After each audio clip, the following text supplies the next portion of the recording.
Hello, welcome back to the Mr. Arsenal podcast. Sorry for another match day watch along. We're doing the late one as well. We thought, well, fuck it, why not? Teams are just out doing the huddles and this, that, and the other. Just I'm late, so it is what it is. It's not an Arsenal game, so it's not really that deep. Obviously, you can see I'm joined by Catherine. Liam's going to be joining us as well today as for this one. So it's going to be an interesting one. Some interesting 3 o'clock results in the end. For a certain newly promoted team, top, and another one at bottom. Very, very, very interesting game. I did say earlier, and I've been saying for a few weeks now, Sunderland could get something today in the West Ham game, being a home team as well. Yeah. Here he is. I don't know. Fulham getting that very, very, very late equalizer. I think there was like maybe 20 seconds left to play. It's like, Yeah. all right, I guess we'll score now, but some very mixed results there. One fully expected, one kind of, and one draw. All of them more exciting than the Villa game. Here we go. There we go. New scoreboard and all that. How you doing, Liam? How's your Saturday We're going? playing basketball, are we? Me? No, that fucking scoreboard. That looks like a basketball scoreboard. I don't know. The one he had up earlier had period too, so it was more hockey than football. Yeah, that's all right, isn't it? Yeah. Saves you going back and forward. Every time I put a chat up, I've got to put the scoreboard back up. Just leave it as it is. Yeah. How'd you edit into it? I basically had to go on the site. It's called. I'll tell you what the website's scorecount.com. You choose the. Obviously, you've got all these scoreboards. I picked football. This is the background is what they give you, the template. Yeah. The badges, I had to go on Google, get the badges from Google, the links from them, and then add them in that way. Other than that, it's just choosing the colours, what colours you want for the background and for all that. Marky. Decent.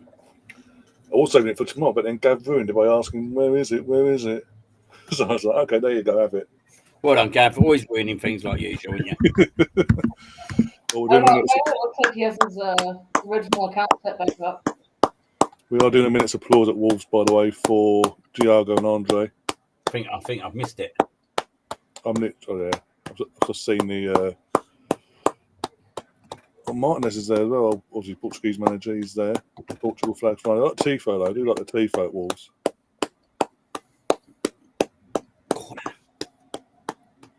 I must be ahead of you then. Probably, I'm watching the Sky Go, so probably yeah. No, see, I had to switch channels because they were doing everything on one channel, and then they are flipping it to the main NBC one, but they end like the last 60 seconds as commercials, and then flip over to NBC, and I have Safari Wildlife going on right now. Bloody hell. Okay. Yeah. Mountain. It's supposed to be like some kids friendly show that's on a news channel kind of thing. I don't know. It's 12:30. They need to wrap it up. The fact that you're saying supposedly says that maybe it isn't. Well, questionable. It was called like Earth Odyssey, and they were doing like Beasts of the Safari. So, I mean, take that as you will. Yeah. Beasts of Safari. Okay, back to this game as well. I think the big news in this game is obviously Ederson is not in the matchday squad. It looks like he is going to be going to Turkey, and James Trafford is making his Man City debut. Oh. And Ortega is stuck as the second. Yeah.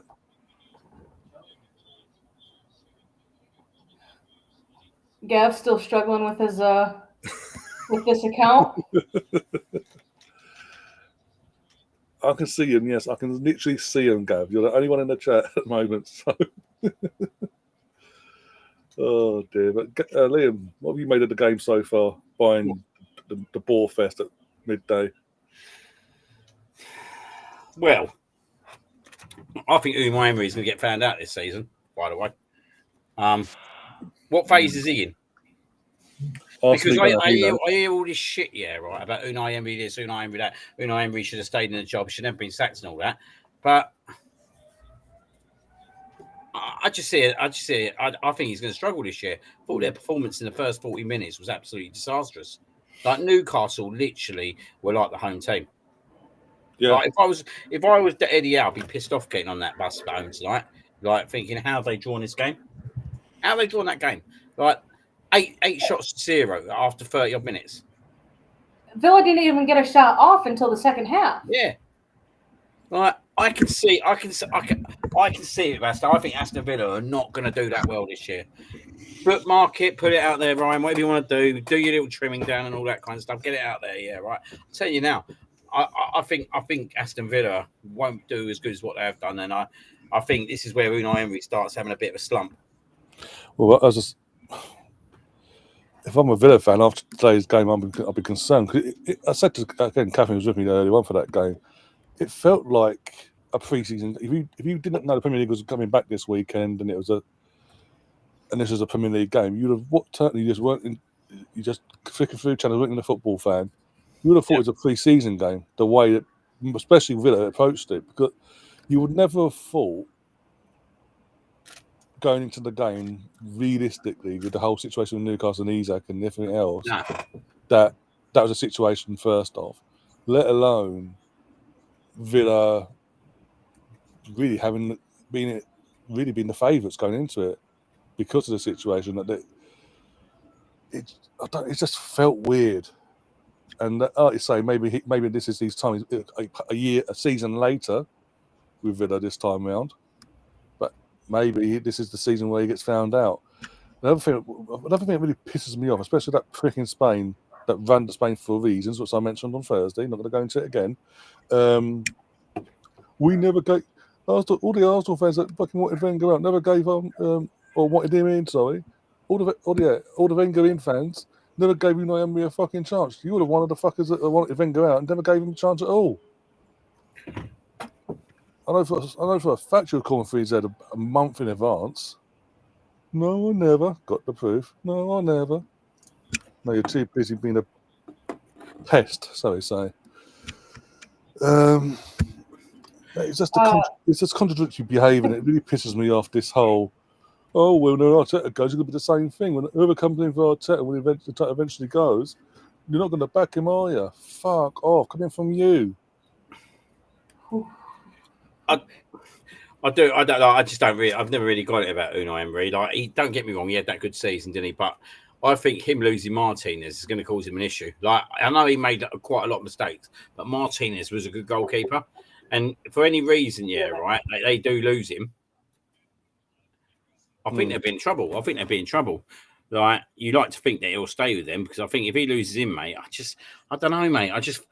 We know what it's like with Emery. Do you know what I mean? Like when teams start whacking shots up. We tried warning people. We tried to warn them. They never, because of what he's done so far. Villa's prolonged the season longer. Everyone thinks we're just being spoiled. We didn't give him the fucking time. This, that, and the other. No, end of the day, he started off well, but the last month and a bit of the first season, he put everything in the Europa League basket, and it backfired. And then, even then, after it backfired in the league, he then ballsed it up in the competition he was brought in to win.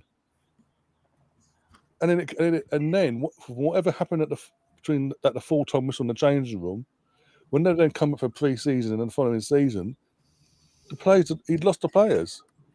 Yeah. You had academy players in Joe and Chris Willock and all that, almost 1-0 Wolves,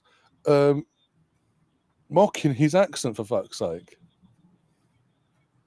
He completely lost the dressing room, and it showed in the games as well. I mean, you was at that game. You tell me every time you mention it, but you was at that game, the Southampton game where we drew 2-2. Yeah, and it was like no one, and in any other game, be it Arsenal or whatever, if a team comes from behind and gets a last-minute equaliser, like we did, it goes mental at the very least because you've got something out of nothing. The fans didn't even celebrate. Even Lacazette was just like, "Oh fuck, what have I done?" And then I was at the game the following few days later was it Frankfurt? We played them. You could tell in that game itself it was a must-win for him. Next to no one turned up. I was meant to be in the fucking clock end. I ended up literally 12 rows behind the bloody home dugout, basically, and the entire media was there waiting outside his dugout. It just so happened that he got found out quicker than he thought, and he couldn't recover. And it doesn't help when we brought him. What didn't help him that second season, though, we brought Pepe in. Yeah, second season, wasn't it? Yeah, brought Pepe in. Our record signing at the time. He clearly didn't want him because he barely played him. He started him for the first couple of games and then went, "No, you're a bench player." The guy got him out of trouble in the Open League game. What was his reward? The following game, benched. Yeah. He was causing aggro, and it's just no. And it's gonna, as I say, he's gonna get found out now. Hopefully, again, it'll put. But the thing is, Arsenal fans as a whole will not get any apologies from Villa fans or media because it'll be deemed. It'll just be deemed like you can't do that. It'll make us feel ill. How can we be wrong and they be right? We lived through it for about a year and 4 or 5 months. We lived through it. And again, when we appointed him, let's not forget when we appointed Unai, he wasn't even the first choice. It was a last minute change of heart on the day they made a decision. It was meant to be Arteta all along. But at the last second, they decided they wanted a bit more. They wanted to go for experience. He had impressed them in his last interview, so they went with him instead. Got off to a good start, and he ballsed it up. That's on him. Yeah. I think he's going to struggle. I didn't see anything today that actually I sat there and thought, you know what? No. I think they're going to do all right. I think there's issues with like Watkins behind the scene. Is really right. Yeah. I think there is definitely. There's got to be. I just look at their squad, and I think there's a few players there that I'd sit there and go like, do you know, if they don't do well this year, I think they'll be looking to kind of see what other opportunities are out there. Like you look at Morgan Rogers, for example, like a very, very good player. Someone who I'd consider, to be honest, yeah. If they don't do well this year, then teams will start eyeing him up. Do you know what I mean? And thinking, what kind of bid can we put in? I don't know. I look at some of the players and I just sit there and think. I don't want to say they've overachieved. They have overachieved. Definitely to get in the Champions League. They've definitely overachieved. And if they'd got in there last year, that'd been an incredible effort to do it 2 years in a row. But I think that defeat on that last game of the season is going to have a bit of a knock-on effect. Yeah. I think it's going to have a knock-on effect. And I just don't know if Unai Emery is the kind of manager who can stay in the club for year after year. No. But I might be wrong. But I looked at the Newcastle team today that had no Isak. And like if they had an Isak today, let's be honest, I think they comfortably win. That's what I said to Catherine. In terms of the actual game itself, once the whistle's gone, you look back at it, you go, if Newcastle had an Isak or an out-and-out striker in that number 9 position today, they win that game 2-3-0. Because they were creating chances. Yeah. They looked better. They look with everything going on at Newcastle. They just looked more up for it. Villa, just seemed like Villa just seemed. I don't know. Stale. Stale. And considering this is the first game, there was no confidence in them. It was the first game of the season, and Ozzy Osbourne are doing their tribute before the kickoff and all that. Since he's fast, as a local lad. It just seemed again stale more, but even the support, I didn't have to sound, but I could tell it was a bit quiet. So to the Villa Park standards. What business have Villa actually done this year? This is what I said at the start of that stream, and I've been to Newcastle. So I said, when you actually deep it, a lot more attention's on Newcastle, but realistically, none of them have done. Neither have done more business than the other. They're pretty similar in terms of incomings. I mean, Villa have just sold, as you say, Morgan Rogers to Newcastle. It's only the fact that they've He don't Jake just Ramsey. time for him. That he didn't get no training. He didn't day today. Yeah. I just think Aston Villa are going to struggle. Like, I think Newcastle, they need to get this Isak situation sorted out one way or the other. Yeah. Obviously, I think Liverpool need him. I think Benjamin Sesko would have been a good signing for them because I think he would have fitted the kind of Newcastle criteria as such. He's an Eddie Howe player as well. He's an Eddie Howe type of player as well. He likes a young up-and-comer. But don't you know that he's only ever wanted Manchester United? Ever since he was a little boy. Yeah. He only wanted Manchester United. So why he was even entertaining Arsenal to begin with, 3 months ago. I mean, it was a little. I mean, I've got a year and a half of receipts that say. Sounds like Robin van Persie. That does. Oh dear. That little boy inside him. Yeah. If you know, you know. Yeah, exactly. Is Foden not playing? No, he's on the bench, right next to Rodri. He's on my dream team. So if he doesn't come on, does the other midfielder come into it or not? The first player on your substitute bench or on your bench comes in. What if someone's injured and doesn't play? Then if you have two people that don't play in your starting 11, then the first two people, excluding your goalkeeper, unless the goalkeeper isn't playing, the goalkeeper is the only one in the FPL that does a 1-for-1 substitution. But then the rest of your subs bench is first person on the sub bench. They get subbed in first for someone that doesn't play at all. Second person, third person. If you have 6 players that don't play at all because, AFCON or injuries or they just are a bench player and they don't come on, then you're kind of, shit out of luck there. But it automatically substitutes in on things like that. According to Pep, Rodri's out till September at least, until after the international break at the very least. He's had another setback, hasn't he, during the summer? That might kill me a little bit, Foden, then, mightn't it? I thought he might Depends. try and get back I believe he's on the bench. If he's on the bench, he might come on. See this game goes. It's interesting that he's on the bench, though, considering he's the best in the world in his position. Or the best English player out there. And when can you make transfers? Yeah, you can make transfers. It's just that if you transfer Foden out, it's only going to go into effect for game week 2. Yeah. And how many transfers do you get? You get two free transfers per game week, sometimes 3. If you are wanting to do a clean slate and get rid of absolutely everyone. Oh, so you can transfer 1 or 2 out a week? Yeah. It'll tell you, literally, as you go to transfers, it'll tell you at the top of the screen how many. Oh, I didn't know that. That's a game changer. If you go to transfer out a third one, or every additional transfer after your free ones, it is -4 points. It's a 4-point deduction per transfer. So if you have 2 free transfers and you want to change out 4 players, you're going to start out the game week in the hole of 8 points. So what if you get a suspension? Can you not transfer that player out? Surely not.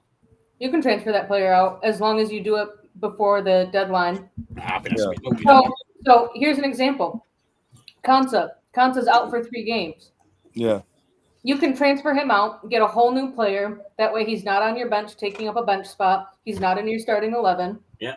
You can transfer him out as long as you get a player that's within your budget. You can transfer him out for free. And then you have one more that that is available for transfer. I do need to speak to you, Ryan, about a couple of things. Oh, that's not that nice. Okay. This I'll say there's 600 people, but we've seen that some non-Arsenal accounts have sneaked in. Into this FPL league? Right, it's not for me. Rose is in my one. What I'm going to say is because I need to do the spinning wheel, don't I? Of 600 people. How do I do this? Is it I've got to edit each person into this wheel? Literally, when you send stuff over, when you send the screenshots over to me of who's entered the competitions and like the other stuff, I just look at it and I have to type the names in. Oh, that's going to take. How long do you reckon escape is to do 600? I'd advise you do that. I'll probably do that either on the day, literally the second you get a free time. or do it the day before and just don't close it. I don't. Yeah,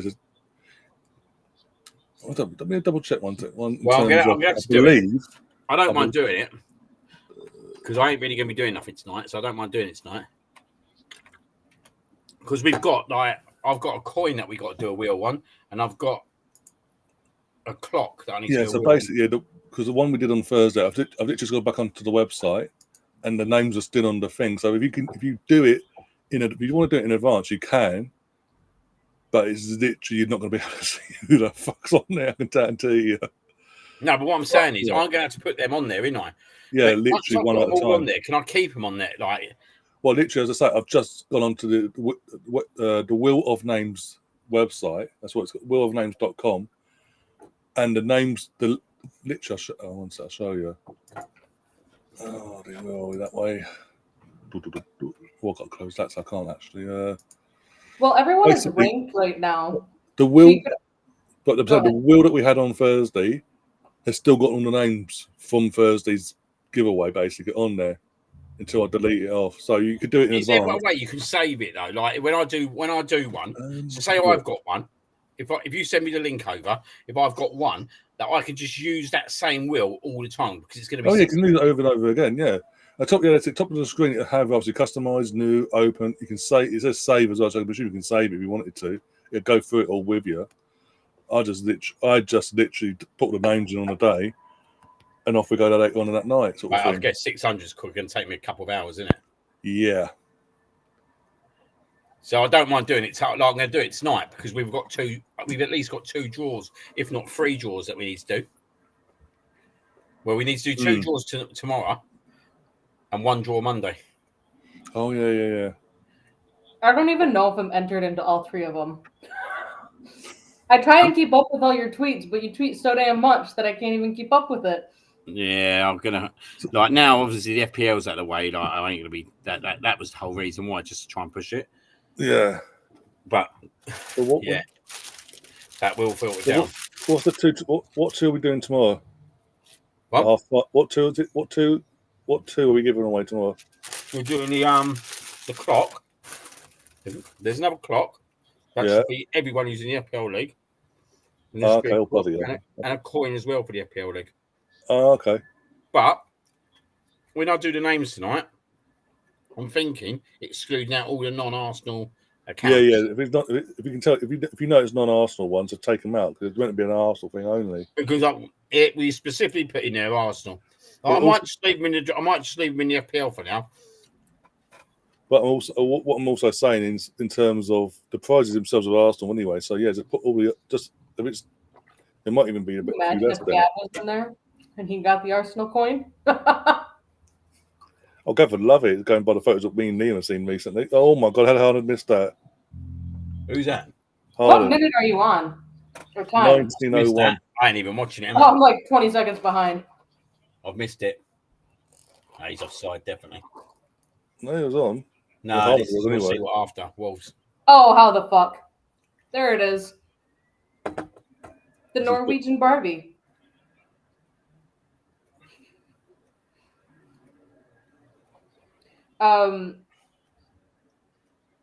Someone has said that one North London team are accelerating the move to sign Eze in the next 48 hours.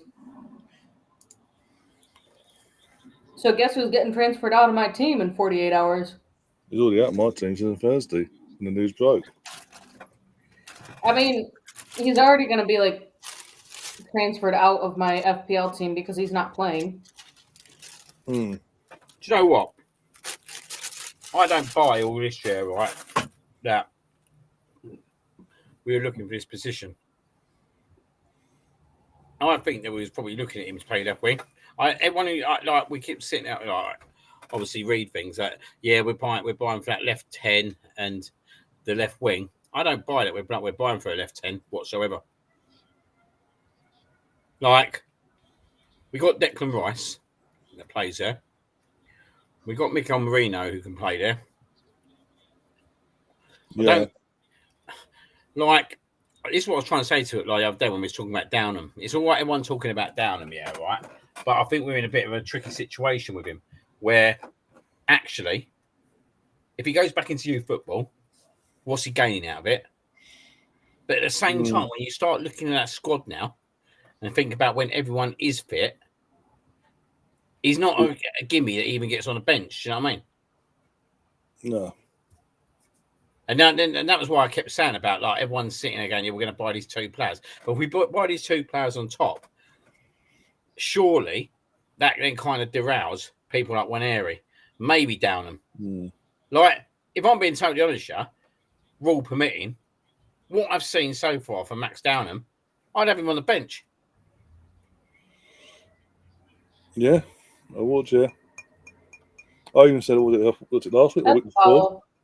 In terms of Max, in the as the season goes on, we'll know who's this, who's good, and who's basically and just in the odd game when against the teams like West Ham who are a bit or Burnley, home or away, I'd even throw him in at the start, just give him an hour here and there, build his confidence in them sort of games this season, and then push on next season and up his levels next season. If that makes sense.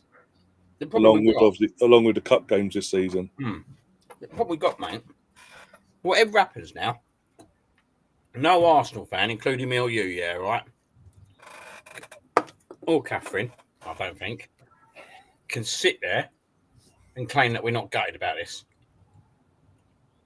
We can't sit there and say that because everyone wanted it. We believed it was happening. Everyone wanted it. Do you know what I mean? I can't just throw myself into the mindset now and go, oh, well, do you know what I mean? We obviously didn't want him. Because I've never seen a reaction that a fan base really wanted a player in one than this guy. So yeah, I've seen a few things of like people being like, all right, so as a fan base, you know, would we be extremely upset if we didn't sign Eze? Sure. Would we be hard? I mean, they asked like, would the team be better with him or without him? Do we actually need him, kind of thing? And I was like, you do more or less need him if your options on the left are Martinelli and Trossard. Unless Martinelli, I mean, all right, so we talked beginning of last season, we talked Caitlin Ford has no business being on the left. She proved us all wrong. Maybe that's all Martinelli needs, is us to hate on him enough and for him to be like, I'm going to have the season of my life. Yeah. Trossard, I mean, for me personally, Trossard should never be a starter. At least for Arsenal. The season in which he was coming off the bench in 95% of the games, those were the games that he was the most dynamic in.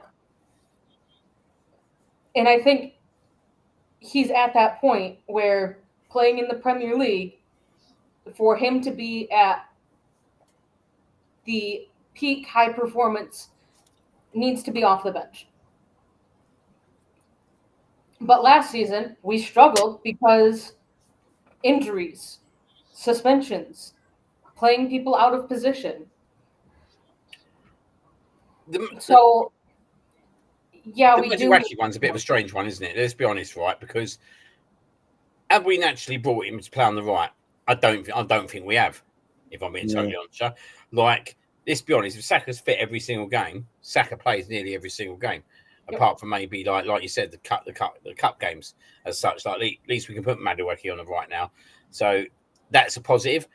But if he wants to get in that team, which I'm sure he does, and Mikel Arteta doesn't buy players to naturally sit on the bench. Like, when he brings a player in, naturally sooner or later he plays football, plays a substantial amount of football. The only place I can see him playing is left wing. Like, to spend 50-odd billion on him tells me that he's going to play football. So the only position it tells me that he's going to play left wing, which then you look at it, okay, we got him and Martinelli. Do I think that we're going to win a Premier League with him and Martinelli on the left wing? Absolutely not. Absolutely not. I'm sorry, I just don't see it whatsoever. I think the Eze signing would have actually sorted us out in a couple of positions. It would have sorted us out. He can play on the left wing, but actually, if Odegaard's not in form like last year or gets injured, do we naturally trust one area to play the amount of games required to take Arteta over? Yes! I missed that. Oh, fuck us off. Cross goes in. Cross goes in. Oh no, Shane Larson gets Flag's gone up. Flag's gone up. It's not a goal. It's not a goal. But do we naturally? Oh, get back on side. They're good. They have to check because the ball's in it. They have to check anyways. Have a look. Yeah. The person that looked offside was Strand Larson. If he's not interfering, then no, he wasn't interfering. Oh no, he's off. He's way off. He's way, when the ball gets played in, he's way off. Gav, you can't talk about struggling every season, mate. Honestly, like I've watched you over the last 3-4 years, mate. You've been absolutely pathetic.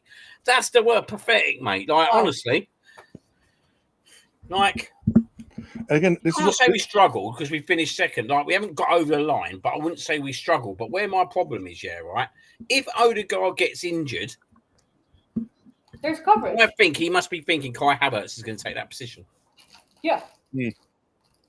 With Mourinho to kind of be his backup if Gyökeres needs to come out, then Havertz gets pushed up, and then Mourinho drops into the midfield, more or less where he belongs.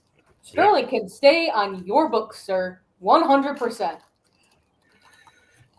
I think we're after one player, and if we get a defender, we get a defender again. I don't know if we go for another defender, but there is rumour about it again, isn't there? It's just literally rumour, though, to be fair. But we need if we're gonna win a title, we need. I'm sorry, but we're gonna need better than Martinelli.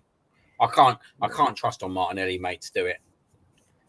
What I love most is because Chelsea won this pre-season. It is a pre-season thing. Let's be honest. Even Gav before the tournament even started was like, we're just using it as a pre-season thing, pre-season tournament basically. Because they fluked their way, they just caught PSG off guard and won in the final. Everyone and their fucking mum, dad, and dog is now overhyping Chelsea. They're in the title race. They're gonna push for the title this year.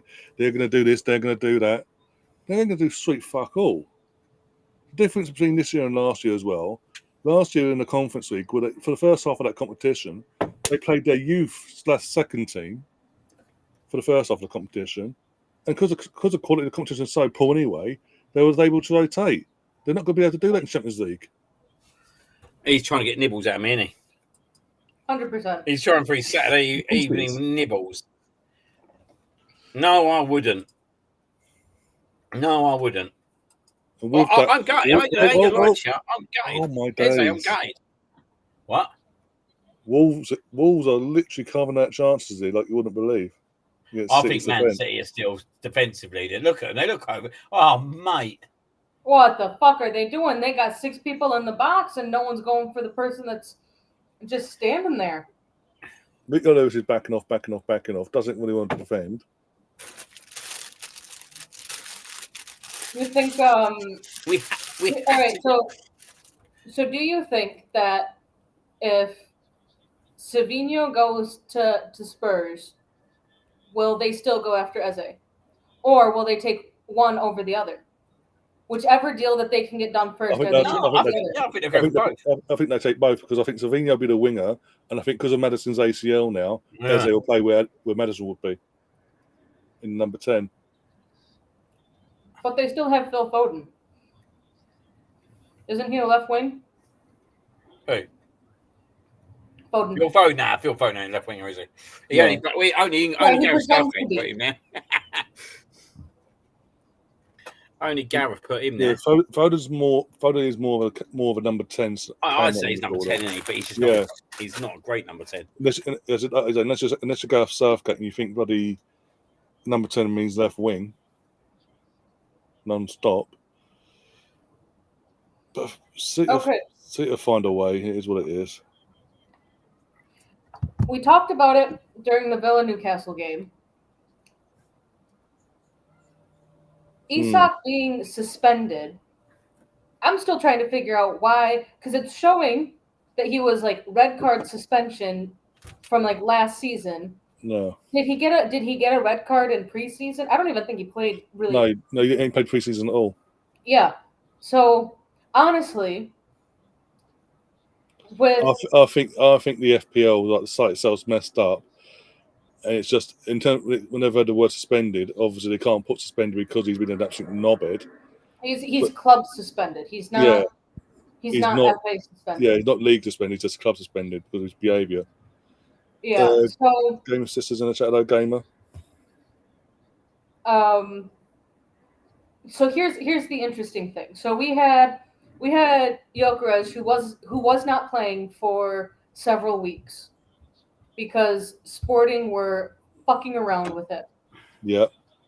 And then he joined Arsenal, slowly, bled into the process of getting training and then starting.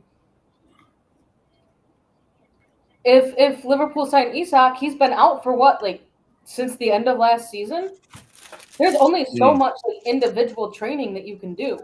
Squad training is where, in my opinion, helps out the best. So if Liverpool do sign Isak and they plan to start him right away, I think he's going to struggle, and so are Liverpool. It's going to be. I mean, this whole Isak saga. I'm not really worried about Isak. Do you know that? I know it sounds a bit of an odd thing to say, but if we get the win tomorrow, I think we've been quite lucky with our start of our season that we actually get to play Man United, Liverpool, and Newcastle before the old Champions League kicks off. Yeah. So we haven't got to worry about obviously playing a game on Tuesday and Wednesday night and going away to Newcastle, Liverpool, Man United for the rest of the season. Do you know what I mean? Yeah. So we've got a whole week to prepare for all three of them games. Now, we've got them in 2 weeks, right? Defensively, they're absolutely all over the place. They can't play that way with Gyökeres in the team. That is going to be a total different ball game. Well, they won that back, yeah. It's going to be a total different ball game, mate. I think, right, as long as we kick off well, right, tomorrow, I think tomorrow's the big one. We kick off well, right? I fancy going there and getting the 3 points at Liverpool. If they play anything like they did last night, right, and they play like that against us, they're in a lot of trouble. And if we can just keep that defence fit for the start of the season, we always play Timber, Gabriel, Saliba, and Calafiori.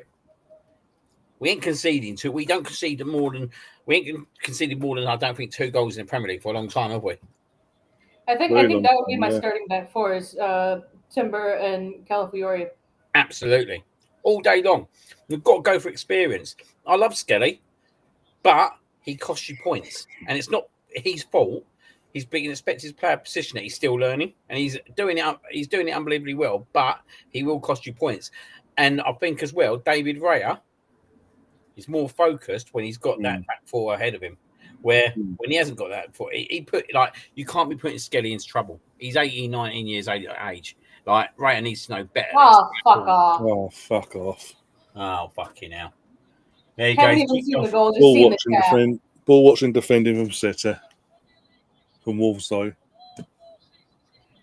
And Holland is just chilling there. Mate, it's awful defending now, isn't it? Yeah.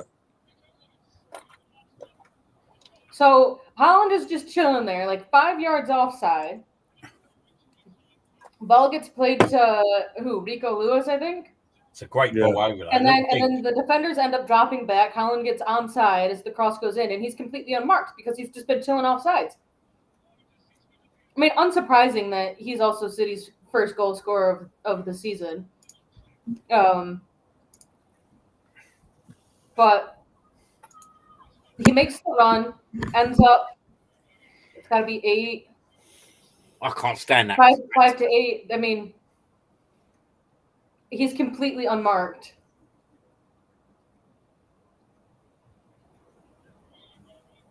Can't even say it's been coming. That's the thing. It's been a crappy game so far from both teams, but can't even say the goal's been coming.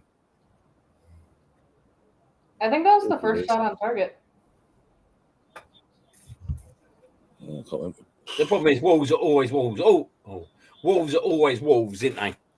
They're Wolvesy. Yeah. That's a new one for you. They're Wolvesy.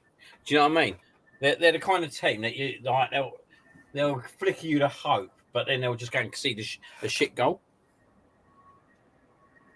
Yeah. Oh my God. But also, Gavin and Ryan and Lim told me the other day that Eze would never choose Spurs instead of us. We wasn't given a choice.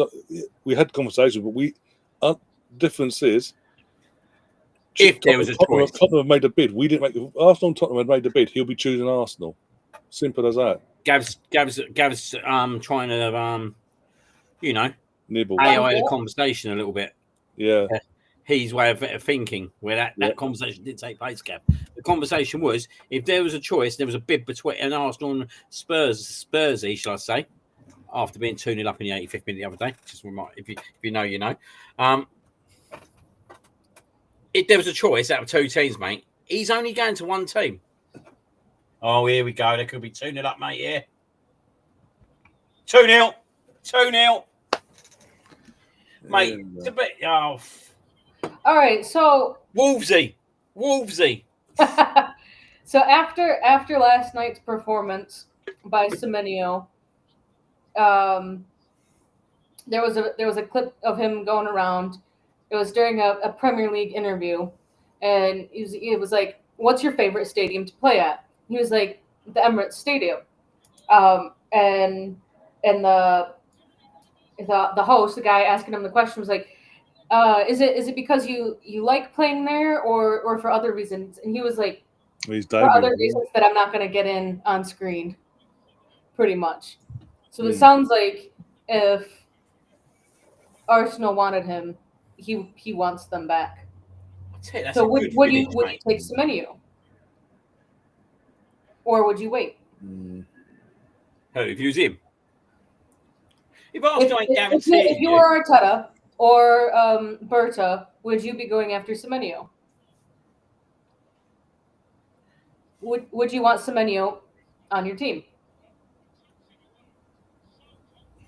I think anyone would want him in their team, but I don't think that he's the player that we was all talking about. Do you know what I mean? Yeah. I don't see him going anywhere. If I'm being totally honest, I think if he goes anywhere, he'd be gone already. I think it would be like gone at end of contract kind of thing. Not now. Not if he's going to go, he'd have gone before the season started. You know what I mean? Like, they can't afford to lose any other players, by the way, Bournemouth, can they really?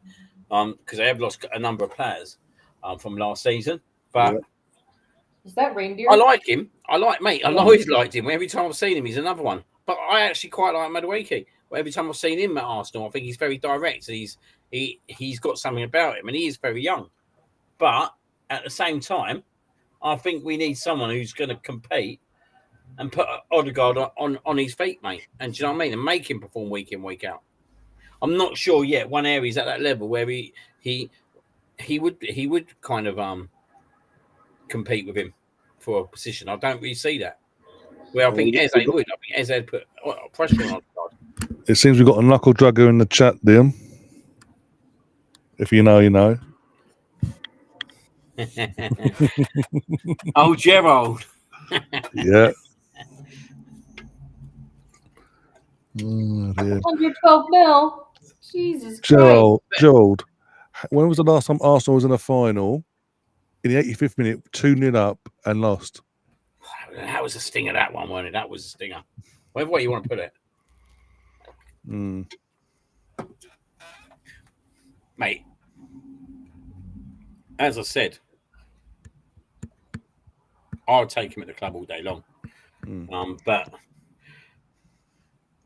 obviously, the club don't think he's a priority, or they would be going out and just buying him. If they thought he was a priority, they'd have played the release clause before they brought Madueke in. Yeah, also, Gav's asking as well, with Man United out the running for Belieber at Brighton, would you take him? No, we don't need him. We don't need that kind of player. What? We don't need that kind of player at the moment. Do you know what I mean? Like, we're not Chelsea. We don't spend 100 million here, right? He needs to be on a fucking left winger. Yeah, we're not Chelsea. We don't spend over £100 million for a player. He's going to be on the bench for the first 6 months of his career. He would be, because obviously you got bloody Zubimendi and Rice and Odegaard ahead of him. No, I wouldn't take him at the moment. I think he's a bloody good player, but he's not what's going to get you over the line. No. All right, so this is very old, 18 hours old. With Arsenal having signed Maresca, would you get rid of Kiwior? AC Milan have put in a bid for him. Not sure for how much, but If you give me over 35 million, yes. The rumor is that Arsenal would only agree if the bid reaches 25 mil. 25 mil, yeah. Would you take them for a sale of 20 to 22? No, I don't know. I don't know because I think if you do lose a Gabriel again, at least you know Kivio's got experience of playing in them games. I think it's a bit. I don't think it's a major risk, but it depends who they're bringing in. Do you know what I mean? Yeah. Like, let's talk about this Brazilian defender, isn't there? But I don't know nothing The one about that's like 7 feet tall. Well, we do like a corner, don't we? Yeah. And even a little bit more basketball. Ryan's got the scoreboard up for it.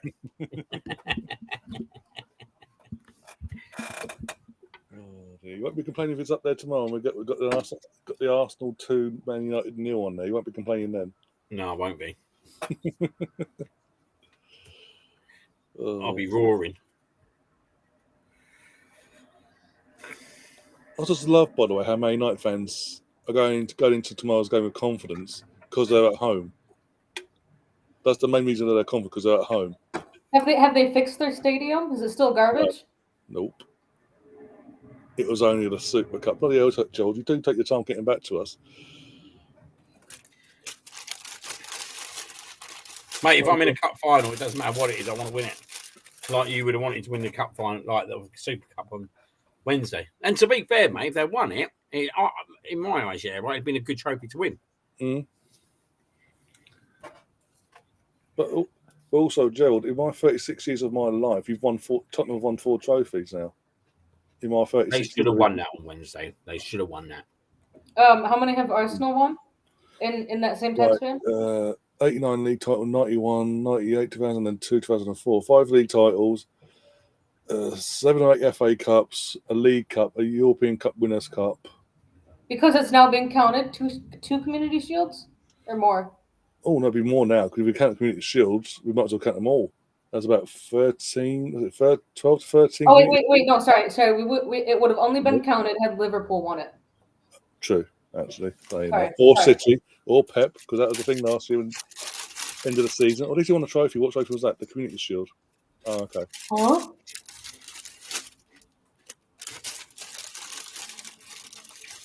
What are you eating?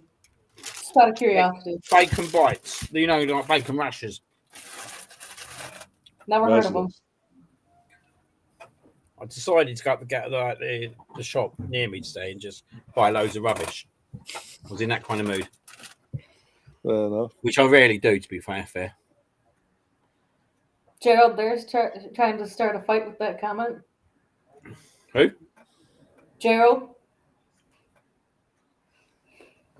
I mean, no. Completely red, thank you. I mean, maybe in the 3 steps outside of the toilet bowl isn't white. Maybe it's yellow, but because it is a toilet bowl. Where do you think you'll come this year, Gerald? I'd be interested. I think Spurs will finish in the I think he's a good manager, Thomas Frank, personally. 7th, 8th, I guess. I think the big indicator is next week's game. I didn't realize they were playing next week. Have they got Man City? Man City, yeah, away. That's a big indicator. If they got a result there, mate, I'll tell you what, they'll be up. That's what I'm saying. It'd be a big indicator with early doors in. I don't think you can take last season out of them or Man United whatsoever. Like, people go, oh yeah, they're being for a relegation fight. No, they won't.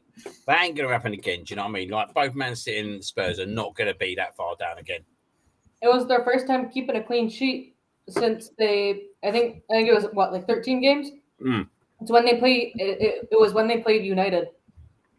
The big difference for Spurs as well is that actually they, in fairness to them, they were like us last year. They had a lot of injuries, and they lost both centre backs, didn't they? And now they've lost Madison. Yeah, but they get Eze. If they do get Eze, I don't think they're going to really miss that, because I think Eze will offer them much more. In terms of Eze, like he works more than Madison. He can run with the ball more than Madison. He's been a better player than Madison over the last 2 years, anyway. So I think Eze. I personally think Eze is an upgrade on Madison. 5 minutes of stoppage. Yeah. Oh, what the shit. What was Spurs welcome to the chat there, Pinky. What was Spurs score today? Sorry. 1-3. They're not top of the league. They're joint top, but they're not top. Sunderland are top, alphabetically. Yeah, because actually, yeah, right. So S becomes 4T. Come on, guys. What? Mate, S becomes 4T, mate. Exactly. That's what I'm saying. Technically.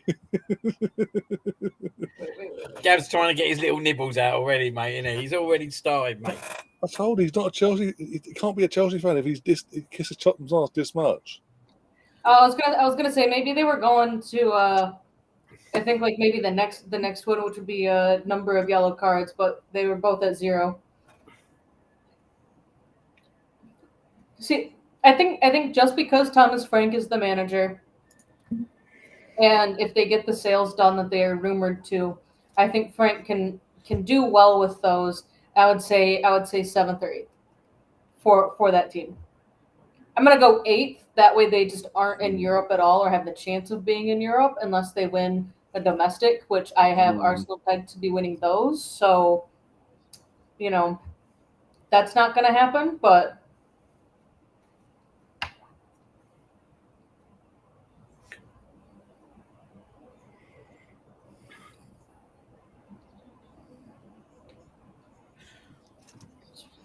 all right. Would you? Here's the latest transfer rumor regarding Arsenal players. Okay. The greatest source ever, Marsa. Not the Saliba one, is it? Yeah, it is. That Real Madrid was considering a swap deal with Arsenal. Rodrigo for Saliba. Shit's not gonna happen. Not only because like we don't want Saliba to leave, but I don't even think Saliba wants to leave. Like Real Madrid is like, oh, we're gonna wait until his contract runs out. Well, I don't know. Doesn't his contract end like next summer? But they're working on a contract renewal or something. Or ends in 2 years. Something like that. Yeah. Oh, Saliba. Yeah. I think the way that Saliba talks about Arsenal, he's not gonna leave until the club are like, we no longer want you here. That's just how I'm perceiving that. Saliba ain't going nowhere, mate. No. So yes, Arsenal could say, yeah, we'll do a swap deal. Now you just have to deal with the personal terms. Well, if the personal terms are too much for Real Madrid to even consider, then the deal's not going to happen.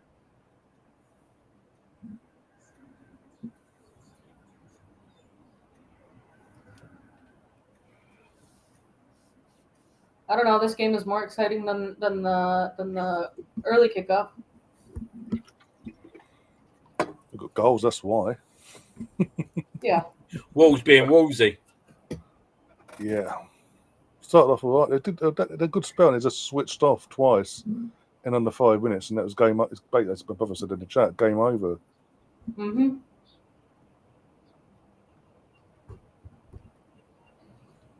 Got about a minute left in stoppage.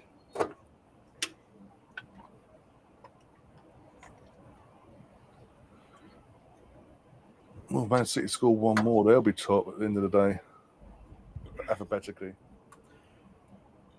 What do you think about Dubravka getting the first conceded corner for holding the ball for more than 8 seconds? It's amazing how they're on it today, eh? I'm surprised that they called the first one today and not waiting until tomorrow.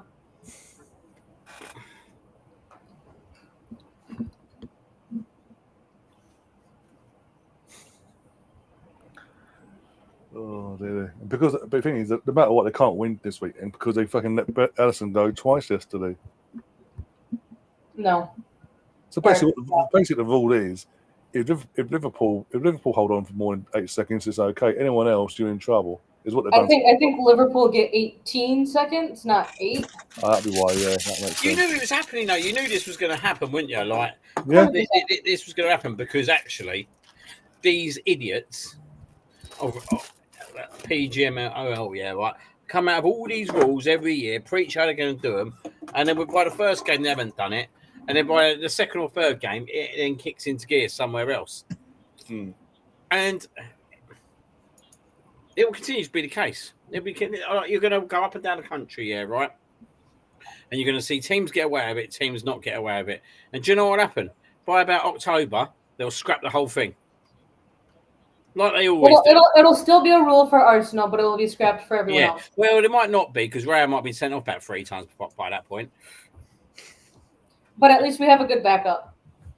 And to be fair, mate, he can waste time with the ball at times as well. So he needs to be careful. So when they were like towards the end of last season, where they're like, hey, we're going to be enforcing this rule to get it to be to get the game moving a little bit faster. They're doing a Guinness Arsenal commercial here, or it's just a Premier League commercial, but they're advertising more Arsenal and Guinness. But when they were doing the graphics, the teams that were holding on to the ball the longest, Arsenal was like ranked 5th.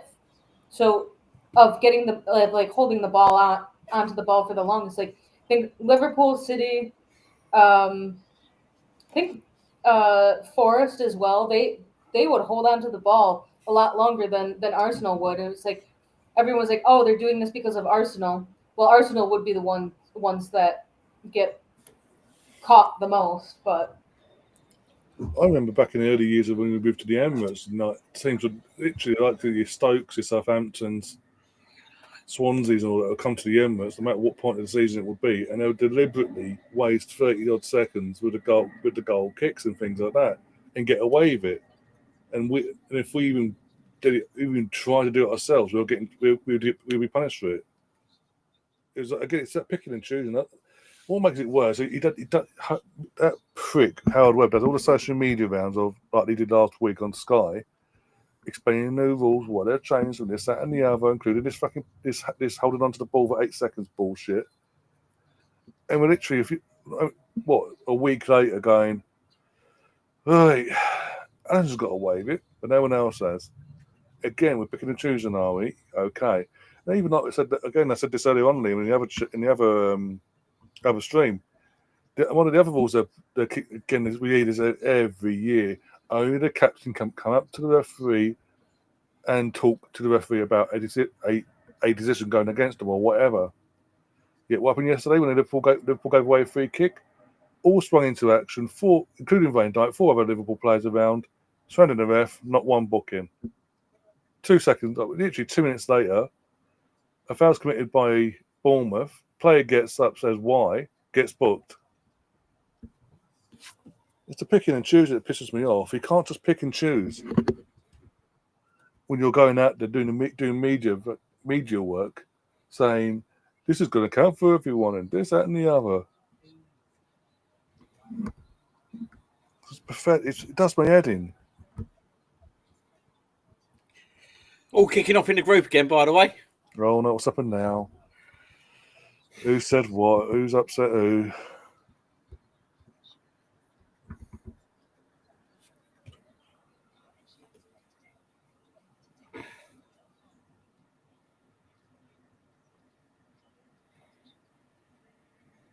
I'm getting out of it, mate. That's it. What's happened? I've had that thing on bloody. I've had that chat on the bloody silence like for fucking about a month and a half now because it's non-stop. Anyway, onwards and upwards.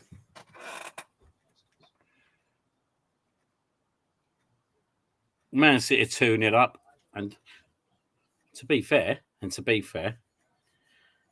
thought that second goal was a good goal. How we finished that. Oh, okay, I'm seeing it now. Yeah, for fuck's sake.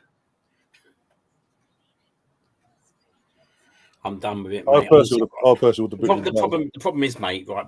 And I don't want, you know me, I don't want to kind of put things out there, but I've got other things going on that people don't even know about, not even you know about, mate, at the moment, and I just can't be doing it anymore. Do you know what I mean? I think I've been really, like, what's the word? Patient about it, and express my views on a number of occasions about it, and it's just not being respected. Do you know what I mean? No, I mean, we fucking said to them when we launched Discord before everything that went off the first time behind with your end and all that. Once we launch this, everyone needs to go over to the Discord, no matter what. Even if you haven't got Discord, get the app, download it, get yourself an account, get over there. And they don't do this. This whole group chat was meant to have ended a week or two after launching, and it just hung around there. And then, as you say, every now and then, someone says something, it kicks off. Oh, Rosie Lee's in the house throwing her little nibbles out. Rosie, we haven't even played yet, so calm yourself. Calm yourself. I bet Rosie will have a Manchester United shirt on tomorrow. That's a point. Talking of which, in terms of the old Scottish football this week, it's Cup weekend. So, yeah, just, by the way, Gav, Liam, I've managed to download the... Oh, for the actual predictions, yeah, because he wants to get the predictions segment, yeah, and you can watch it, you can go review it with on next Thursday's show. His idea is you review it back in where you got wrong, how close we were, this, that, and the other. Okay, so we do a bit that we put this video live on air and look at it. Basically, yeah. Ah, I like that. You can react to, as I say, react to your predictions, no matter who wins or loses. I think Jonesy's winning. Jonesy was winning after the lunchtime kickoff. Who's winning now, though? Man, everyone's fucking messaging. Ask Catherine. Catherine's got all the notes, so ask Catherine when she comes back. But yeah, because Jonesy went for a draw. Where did you go for a draw for? The Villa game. Did you go for a draw? What, 1-1? No, I think he just said a draw. I don't think he got the score right. I think he just got the result, as in it being a draw. Oh, he'd have a point out of that. Yeah, I think he got a point. I think he's gone for 1-1, isn't he? I double check with Catherine, but yeah, I'm trying to think what I was doing now. What was I fucking doing? That's the SBL or Scottish League crap. Right, let's see Adventures even playing today. Premier Sports, Aberdeen 1, Patrick Fisher 1, Motherwell 1. Rangers actually winning a game, but they're actually winning a game. That's why she's here. Yeah, the Rangers are playing Alloa Athletic in the second round of the Scottish Premier Sports Cup. And they're winning 2-1. That's why Rose is here. Oh, Rosie with her damn thing. Her damn prediction. All right, so as soon as you leave, did you make me an admin for this? When you left?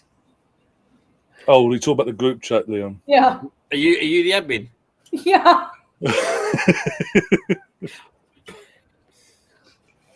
So someone was like, "Hey, I've been made admin.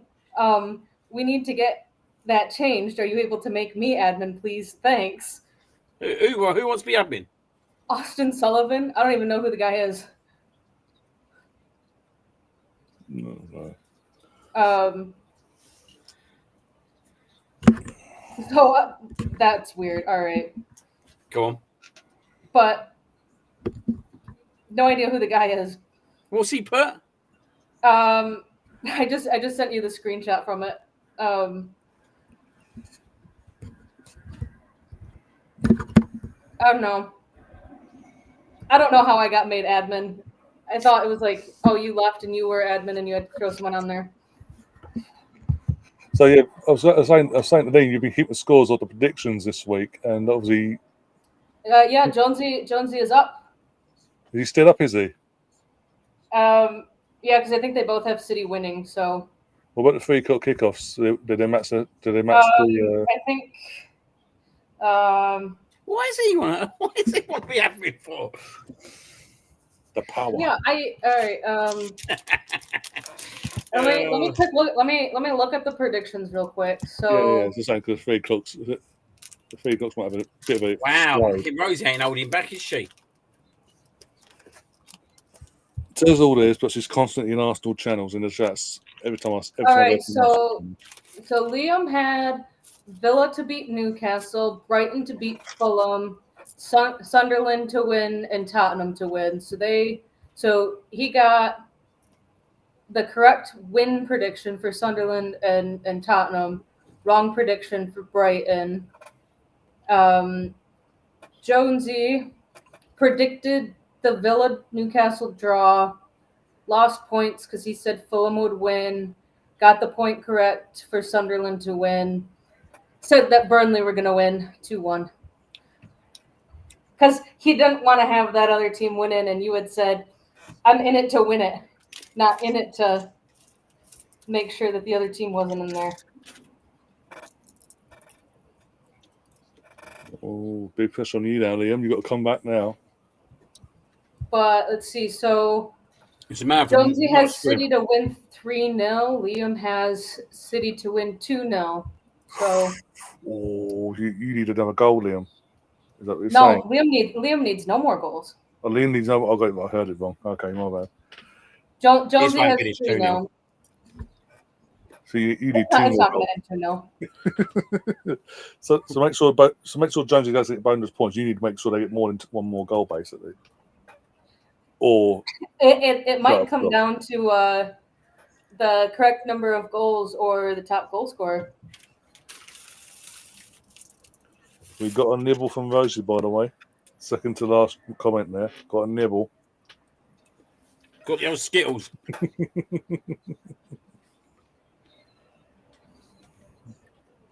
Yeah, no, Jimmy does it this week. Don't worry.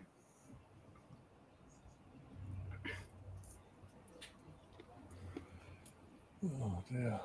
Oh, Nighty's left the chat. Honestly, with the way it's going, I think like the problem with Discord is, one, people are like, oh, it's something new and I don't know how to use it. It's a free app. It's like WhatsApp meets X meets steroids. Basically. It's something new to use, but it's a free to use app. And like not a lot of conversation gets had on there because I think most of the people that are having the conversations on X Exactly are staying on X. They aren't going over to Discord. Yeah. But then like there's a channel that's set up for Formula One. Formula One chat can happen there instead of in the big ass group chat on X because maybe not everyone wants to see it. But that was why the other one that guy we were talking to, the Arsenal fan, you had it back that you had it in there a couple of weeks ago. That's why he left because it was just too hectic for him. Who's that? No, I'll get his name up now. 1 sec. So not gonna. Greg. Not good. Yeah. Glenn. Banny. Yeah. I think it is. To be fair. Yeah. I'm checking he's okay and all that. Yeah. Sorry, the group was just too active for me. Basically, yeah, that's too constantly. You didn't have to turn off the bloody notifications. Oh, I couldn't turn off the notifications and snooze the thing on X. I had to go through my actual Twitter notifications to say, on my phone or my phone notifications to say don't give me anything more from X. I did it first time, no problem. It suddenly turned itself off. I had to turn it off on my PC here. Yeah, it's no longer. It's just all right, he's asking me again. Hey, have you seen my message from above about making me admin? I have no idea who this dude is. If anything, I would make like the Mr. Arsenal the admin, and then I'll just peace out, and then I'll be part of this no more. Power. Any more kicking off, you're all getting kicked out, basically. You should say to him, Liam's. I'm on live air with Liam. Liam's not wondering why you want admin rights. I actually can't make someone else admin. Or just tell him to come into this group now, and I'll fucking tell him. That's Come into the live on air. Come in, so he's got. He want to ask something. As in coming to the live chat, not coming to the actual stream. Jesus Christ. The live chat on YouTube. Or yeah. Or just either which one. X. Either one, because it can still come up on our screen here.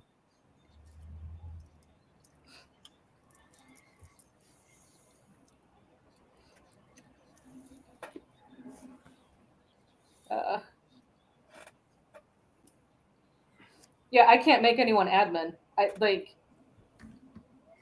the only way, I don't even know, like, if I leave, would it go to the next like active person? That would be Nick, maybe. He's shit. That's why. I'm quite glad that you're admin. Just think this way, or is it because like I'm currently interacting with you on X where I don't know why he wants admin rights for. What's the big? I mean, I can start going through it. I can start kicking out people, but I can't. No, the only things that I can report the conversation, I can leave the conversation, I can add people to it, and I can go through the list you can't delete people. You can't delete people, can you? What? You can't delete people. Can you not? Oh no, I can kick them out. Can you? I can kick them out, but I can't give admin to someone else. That's what I thought. You sure you can kick them out? I think you can. Yeah, that's the whole point of being admin. Otherwise, what's the fucking point, basically? I didn't think you could.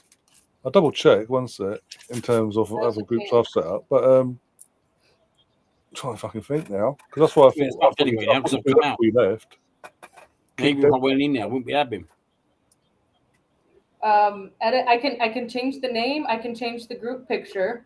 I don't think you can kick out. I can follow people back. Oh no, I can't kick people out. I can leave. I can leave the conversation in its entirety. Can't kick people out. Okay. Nope. But I can add people to the conversation. Yeah, I think this is where Discord comes in.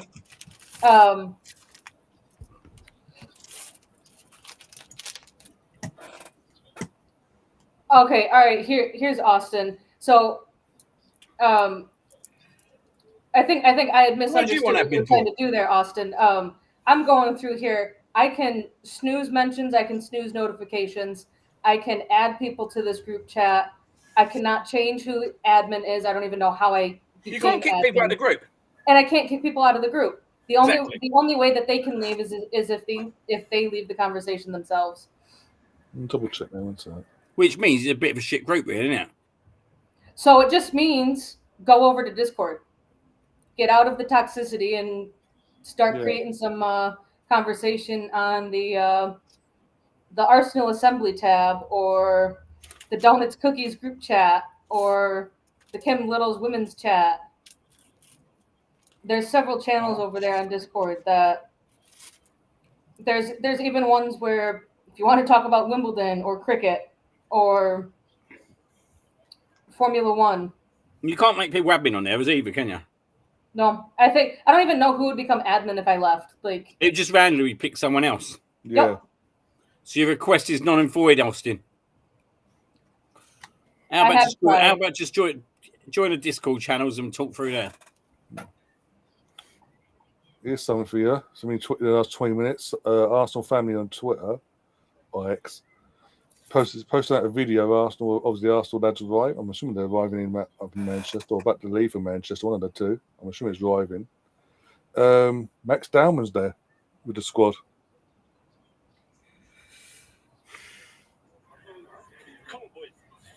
Now.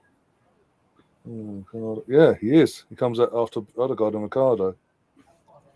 So Max Dowman is a part of our match day squad tomorrow. Yep.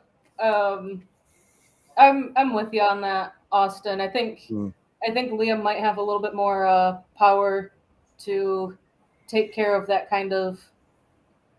those kind of people on Discord, along with all the other admins and moderators. Yeah, Austin, if you're not already, if you haven't got the app already, or you're not, no, he's got it. He's in there. He's a mod in there. If he's not in there, come over. I'll send you a link. He's a mod in there. Over there.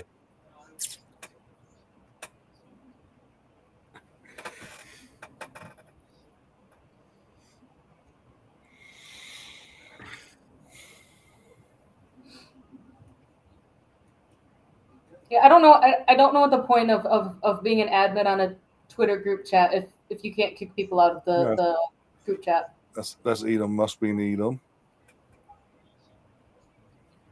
All right, I just got the notification from Apple TV saying Barcelona's charge to defend their title is on. Game has kicked off. Oh, that's weekend for them as well, isn't it? Yeah, there you go.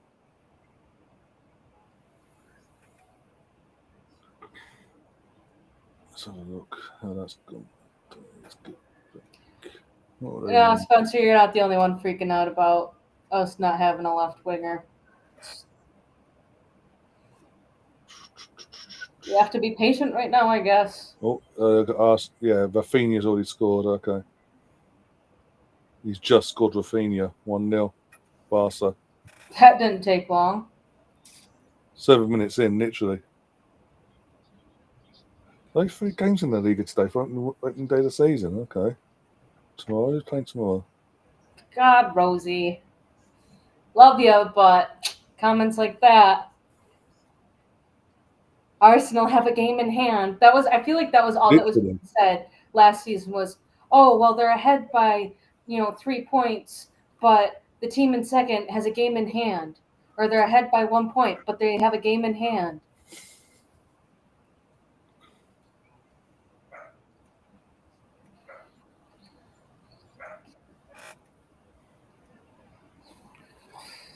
If I was you, Raj, I'd be more concerned about 2 games into the new league season, only 2 points out of 6. Ooh. Mid-table, and your greatest rivals are walking the league already. That's where I'll be more concerned, personally.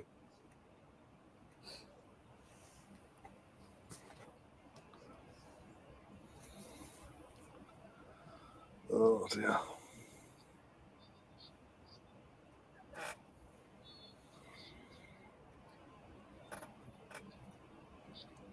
I will say, obviously, while we've been chatting, Wolves did have a chance to pull one back at the start of the second half side. Apart from that, though, Flowers not really got going again yet.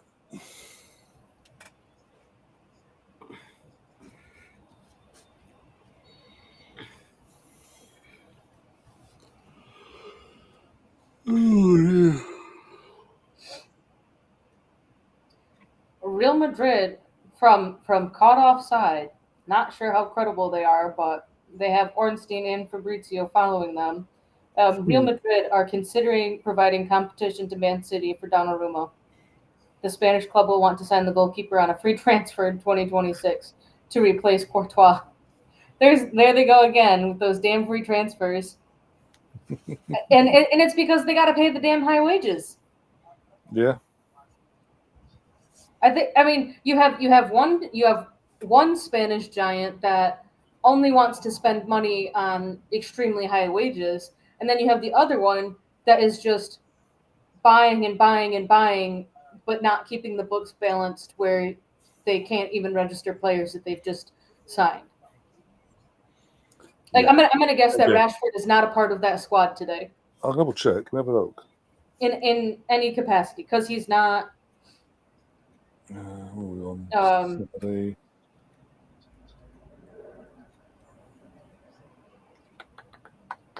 He's not. I don't think he's registered. Lineups. Barcelona.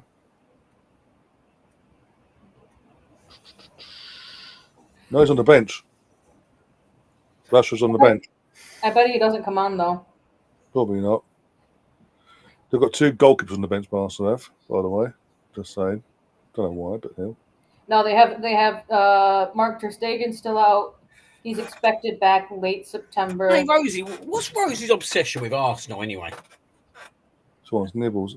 I thought Szczesny stayed at Barcelona. Pretty sure he still is. He's not started and he's not in the squad at all. Unless he's one of the players that can't be registered because of this bullshit. Even though they had him there in the first place. They've got Andres Christensen on the bench, Canade, Dani Elmo, got Gavi, obviously Tony Fernandez, Marcus.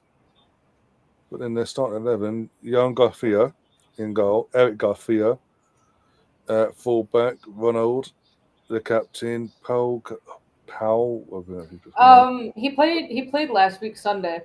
Okay, might have shocking off something then maybe. I Baldi. mean, they also have like 4 or 5 keepers, so. Yeah, that's true.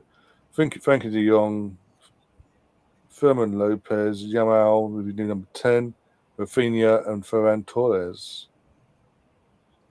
Kind of surprised they haven't gotten rid of Torres yet because I don't. Him and Frankie de Jong are always the ones that have been linked to move away from Barca in the last couple of years. So Yeah. I'm assuming Lewandowski's injured as well then. Yeah, he's a hamstring injury, expected back late August. Oh, okay, fair enough. All right, folks. You can now create potentially, maybe, if you can get your app updated or download the new one. The Aerial Fantasy, formerly known as Fantasy WSL, has now gone live. Oh yeah. And you can now start creating all of About the cell team, yeah. yeah. Reinders, by the way, has just been booked. Anyone got Reinders? Yeah, you got your goal thing, but he's now lost 2 of them 3 points from the goal. Now gone because he's just been booked.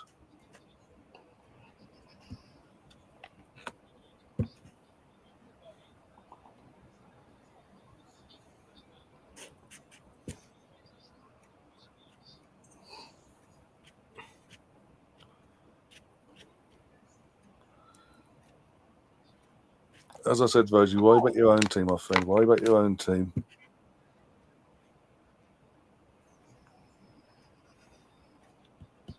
Maybe if you and your team, your club, worried out more about competing with Celtic and trying to win the league in a season where fans are in the stadium, you wouldn't have to worry about other clubs. The most expensive player in the fantasy is Alessio Russo at 12.5 mil. Fair enough.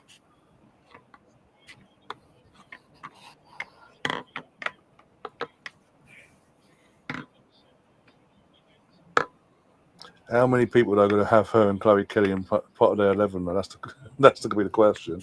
Chloe Kelly is 8. But I'm saying, literally, them two, from the Arsenal side of things, them two will be most popular, guaranteed. Especially from an attacking point of view. I'm going to do Williamson, Mariona, and I think Russo. Mm.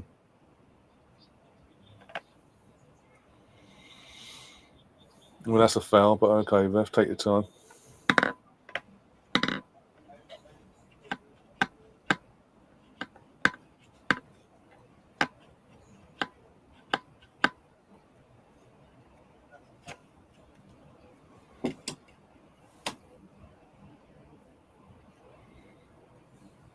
Oh, dear.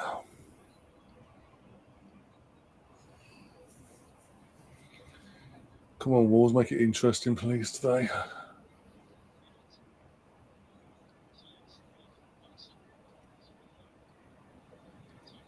Go on, Wolves, go on. Be back. Needed someone there, you bastard.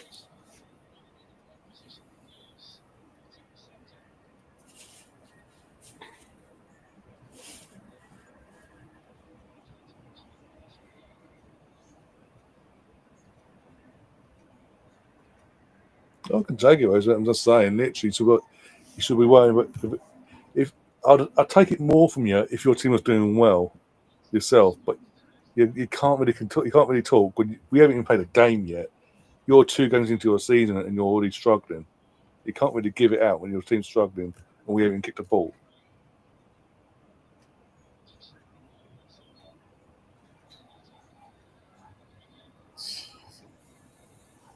Maybe I won't be having Russo.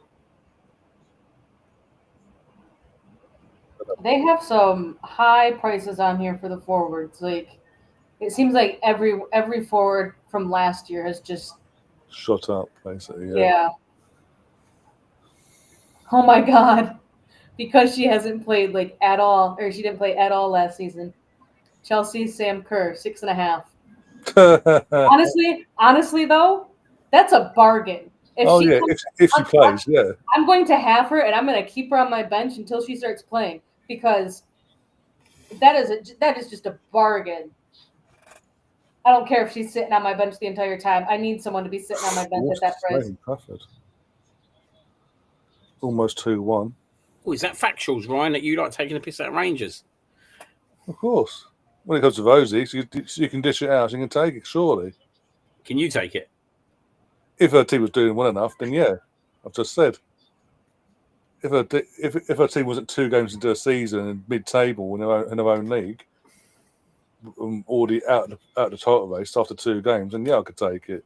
But I'm not going to take it from a team that's struggling in a 12-team league when they're meant to be one of the top 2. You can't win the title unless his fans are not there. Hello, Gary. How you doing? Hi, Gary. When's Gary on again? I don't know. If he's around tomorrow, he's more than welcome tomorrow. I need a good argument with someone. Oh dear. And now you've said that, you're guaranteed one because you'll come in tomorrow and say, right, what's these one arguing for? Oh dear.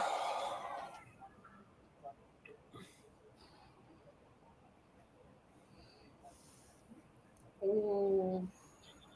What are you doing over there?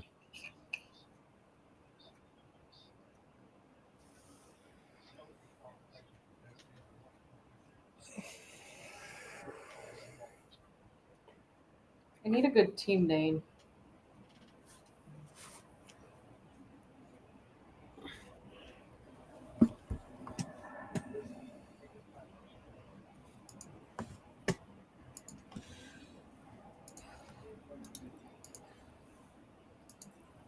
Liam, you're going to get your wish tonight. What's that? You'll see. Give it 2 minutes, you'll see. I'm getting my wish tonight. Mm-hmm. In the next 2 minutes. 3-0. Fuck off. I need another goal. Yep. Is that what you was on about? No. Man City fans wearing a Napoli shirt and a Man City end. Okay, cool.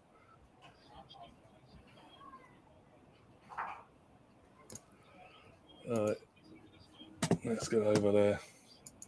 Maybe you should have put Ireland in the dream team. I couldn't afford it, what I wanted in my attack. In terms of your cards, I couldn't afford it in the end. But all they've done in the second half, they've had, as the stats showed, they had the possession, but weren't doing nothing with it. Man City just got there and gone, thank you very much. Fucking 3-0. Passes it in as well. It's, ugh. He's now tied on top scorer for the weekend.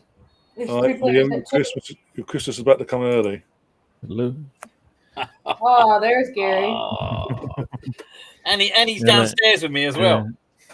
Yeah, not yourself. I didn't pay for the downstairs.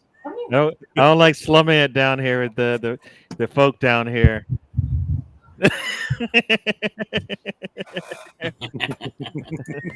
This is a pleasant surprise, sir. A pleasant surprise. Yeah.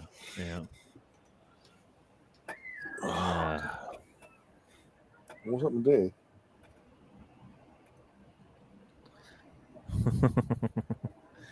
All right. Well, I came in just in time to see City put this thing away. You're saying it wasn't put away in the first half? I just mean it. 2 goals. They had a chance to score there just about a couple minutes ago. They've had chances to score, but got to put them away when you get the chance, or else you pay. You pay. Trey Larson's getting into it with Rico Lewis. Yeah, well, you got to put your shots away, my man. Seems Erling Haaland loves a goal against Wolves. He scored in his time in Premier League. He scored 10 goals against Wolves, home and away. Just up on my screen. It's his 21st career Premier League brace. That statistic would go away if he scored a third. Yeah. Jones is currently getting the old celebrations out, all the old party poppers out. He's getting all that ready for Thursday as we speak. Yeah. There's still 3 more games, mate. Looks like we're in your first forfeit of the season. Well, mate, all I need is 1 more goal. And what I would say, is this up here is mine. This is mine because I won it. I won it fairly and squarely. 2-star winner. I am 2-star winner. What did you do? Predictions. Do the predictions each week with Jonesy in it. Congratulations. I've beaten 2 different opponents now, to be fair, over the last few years. Who was the first one? Paul Miller, weren't it? Oh, he's a Vendor Liam's Everton fan. Beat him first time round. Then Jonesy bought it to take over. Beat him. So all I need now is a shirt and have 2 stars on the arm. All right, so will when the women are competing in the Champions League, are they going to have 2 stars above the cannon? I hope so. Why not? Bit of ours would really piss off Chelsea and Barca, that matter, actually. Oh, are we getting needy? Are we getting needy? Yeah, we're getting.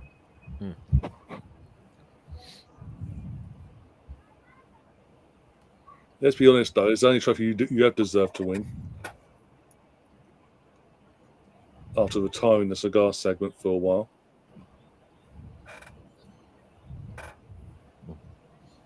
Not even listening. The cigar segment, that's retired, mate. Yeah, no, as I said, after you retired that, you cheeky fucker. Mate, I won that fairly and squarely, mate. Oh, dear. Could have kept it going. Nah, it will come back. It will come back, but we want to do the one that I cocked up last week. No. Last week, I planned to do 8. No. Come on. No. Off the curve. This is more entertaining, mate, than watching the Wolves game. I'm like, what is going on over here? Oh, right. Ryan's trying to get some more revenue streams in here and more material for the for the people out there. What's that? When's the old World Cup draw? Is it December? Got to be, yeah, because it's got to be November, December. You know we're going to draw each other again, don't you, in the knockout stages? I told you. I've said literally. I can say I feel less positive about any kind of competition coming. Mate, from we the never US. fucking beat you. You know what? At some point, you're gonna have to go out there and just beat pretty much everybody. You know, there's no excuse, really, is there? Yeah. I mean, you got too many good players not to make it work this time. Too much competition in the English football right now. Got to find that proper 11 to get it going. So I have Wolves going down, and so far, this game has showed me that they probably are on. I had West Ham going down as well, and they look like they're ready to, sit at the bottom of the table as well. I guess they'll be sitting together at the bottom of the table after this game. World Cup. Sunderland came out and surprised everyone today. I don't know if you expected that. I thought they'd win. I didn't think they'd win that comfortably, but I thought they'd win. I just thought Sunderland at home, first game in 8 years in the Premier League. It's West Ham. West Ham are not all at the moment. It's an opportunity for them. They took it. Fair play to them. The World Cup draw, by the way, for the group stage, December 13th. All right. And I'll be here. Where is the World Cup again? You're hosting it. Well, you, Canada. Oh, that's right. I could care. I'm not. Like I said, I don't really look at games here. Sorry, December 5th. Sorry, it is. Yeah, December 5th. The draw takes place. He's trying to play his mind games because we haven't hosted it since 1966. You gotta show up. You gotta show up and play. I've said this from the get-go, by the way, since I was into the last World Cup. I can guarantee you, opening night, USA obviously will be the opening game. USA versus England. I can guarantee it. You can get many better games than that. You'll have night. with I that. even think right. As America, they'd rather play England in their first night if it's open up than probably any other team. This is the thing, because you'll have Trump there no matter what, and you'll get two tier Kia there as well. Yeah, like plus you're not playing France, not playing Germany. It's probably better off. That's a bit of a bite in it.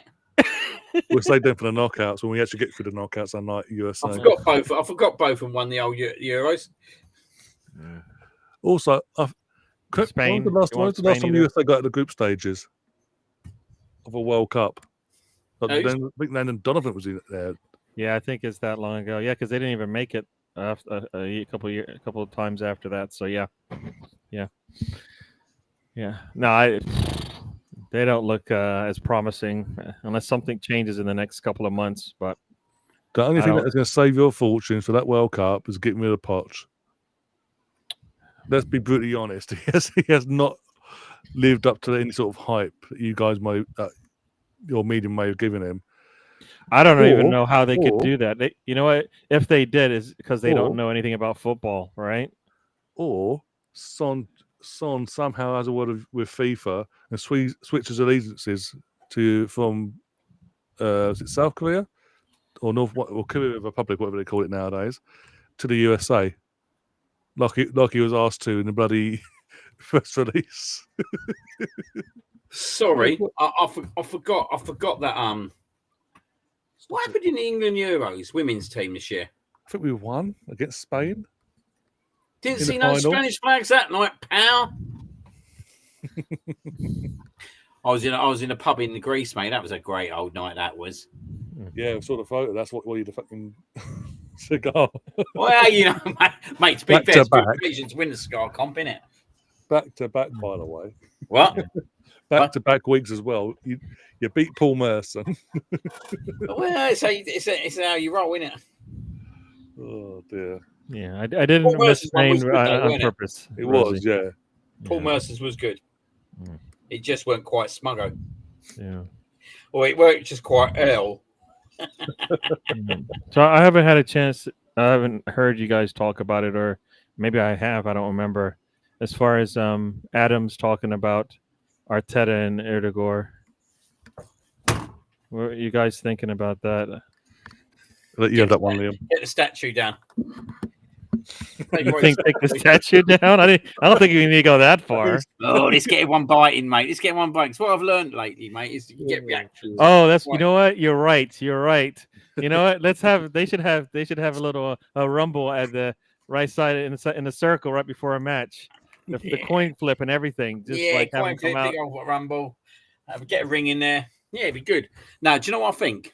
And I said this, mate. I do agree with a lot of that. I do agree with some of the things Tony Adams has said. Me personally, I think Declan Rice would be an incredible captain for the club, but it's a delicate situation that only Mikel Arteta can manage. And apparently, Mikel Arteta has come out and said that everyone wanted Odegaard as captain, so it is what it is. Who do I think would be the better captain? Me personally, Declan Rice, I think would be the better captain. I think he leads by example, but there was a little bit of a swagger in a way that I didn't like when I see the actual interview with Adams. Do you know what I mean? There was that bit which I didn't like.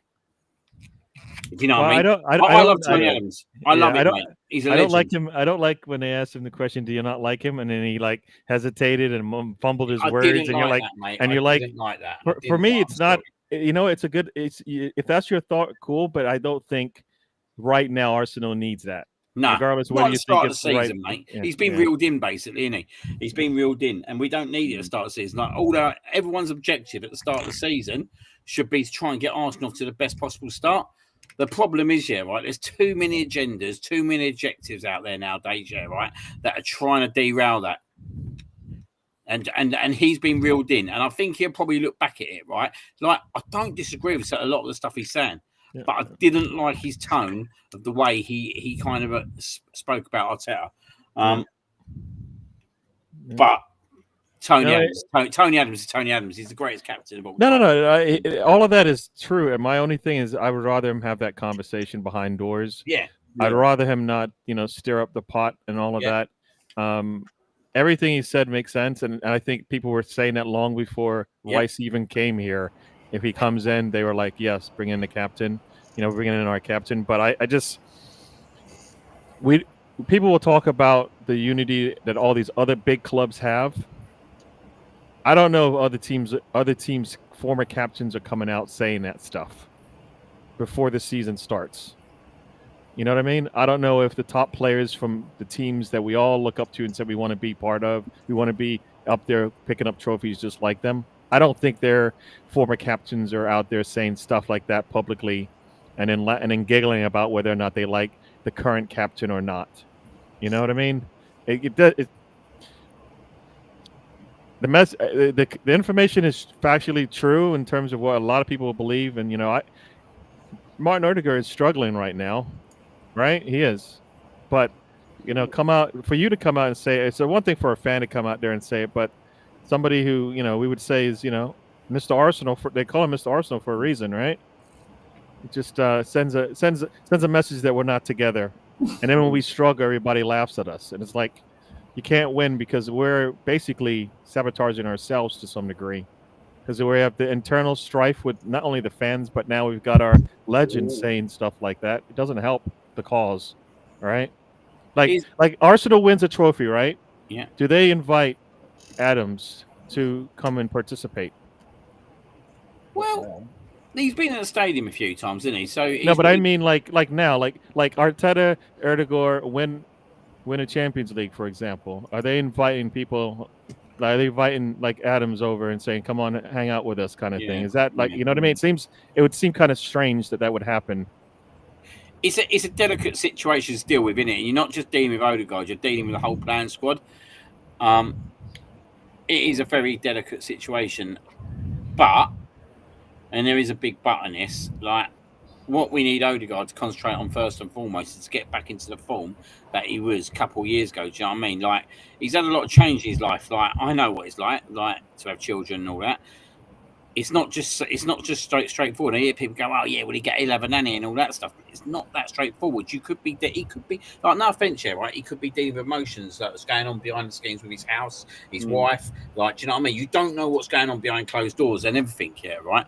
And I just think here, right, there is that pace, but it would be very tricky that actually maybe him just concentrating on his football and getting back to his football could help him a little bit. But I totally respect as well that apparently Arteta has come out and said that actually all the players wanted him to, most of the players wanted. Well, there wasn't a most or all, so don't take it what I'm saying as absolute 100% to the team. The vote, and basically there was a vote, and that Odegaard has been kept as captain. Yeah. So, do you know by what I mean? By a landslide. Yeah. So the players have just got to go out there now and do it. Yeah. Do you know what needs to happen here? Right, the players just need to go out there and do it on the pitch. They just need to go and do it on the pitch. This season's going to be hard. Did you hear him recently in an interview talk about last season, Odegaard? He was like, "Yeah, last season it was essentially like last season I had a shit season and I never want that to happen again." Yeah. I'm not last season. Well, it's up to it's up to the manager at some point to decide whether or not. Guess what? Can my player do it with all the responsibilities he has on his plate? We did have the squad, and that's the only way it's going to happen. Like, you know what? If it was, for example, a big time manager like a Pep or a Klopp or something like that, and they came in there and they decided, you know what? I need you to work on your football. I don't need you to even be concerned about all this other stuff. I know you can do it, but I need your football to match all of your leadership qualities, right? And then they can make that decision. And I don't think anybody would say a damn word if a big time manager did that. Can I ask you something, Gary? Yeah. Right. Yeah. We admit, right? Would you say Tony Adams is probably our greatest captain of all time? Yep. Yeah. I totally agree with you. Yeah. Right. I totally agree with you. There's the other side that I look at it though. Yeah. Right. And not everything was rosy. And I dig it rosy either, by the way. But not everything was rosy. Let's talk about the 94-95 league season. We finished 12th in the Premier League. We finished 12th. We got beaten in the European Cup final by Naeem's goal. Yeah, obviously there was a lot of stuff with George Graham at the time, but even in seasons before that, we was never top four in the Premier League. We was never top four really until from 91 onwards, was we? I think maybe 92 we was probably around there, but going on from 92, 93 to 95, actually, we didn't do well in the league whatsoever. We was finishing mid-table. But no one said at the time, did they? Like, Tony Adams shouldn't be captain. No. Because actually, he was the right captain. He was the right captain. And he probably had a lot of stuff in his background. Now, he could have easily been stripped off the captaincy for, if we're being totally honest. And I'm glad we didn't. Because you know what? For me, he's our best ever captain. But it wasn't always rosy. when he was captain, and there was times when we wasn't doing well in the league whatsoever, and we was going through the motions. Do you know what I mean? And I feel that gets forgotten a lot. Do you know what I mean? I feel that does get forgotten, especially when you've got a manager and the captain who's actually finished second in the last 3 seasons. Now, is it good enough? No, it's not good enough. It's not good enough. I want to be a Premier League champion. You want to be a Premier League champion. You want to be a Premier League champion. Ryan wants to be a Premier League champion. We all want to be the same thing. And I'm sure Mikel Arteta's no different. I'm sure Odegaard's no different. This season is massive for Mikel Arteta, because actually, if he doesn't get over the line this year, then that's 4 seasons now, and he's probably going to have the players around him to do that. It's not an easy league either, by the way. Back in them days, if you look at the league table, yeah, right, Blackburn won it, right, and they beat Manchester United.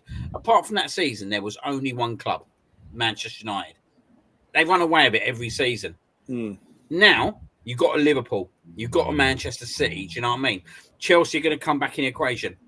There's more challenge now, in my opinion, than there ever was beforehand.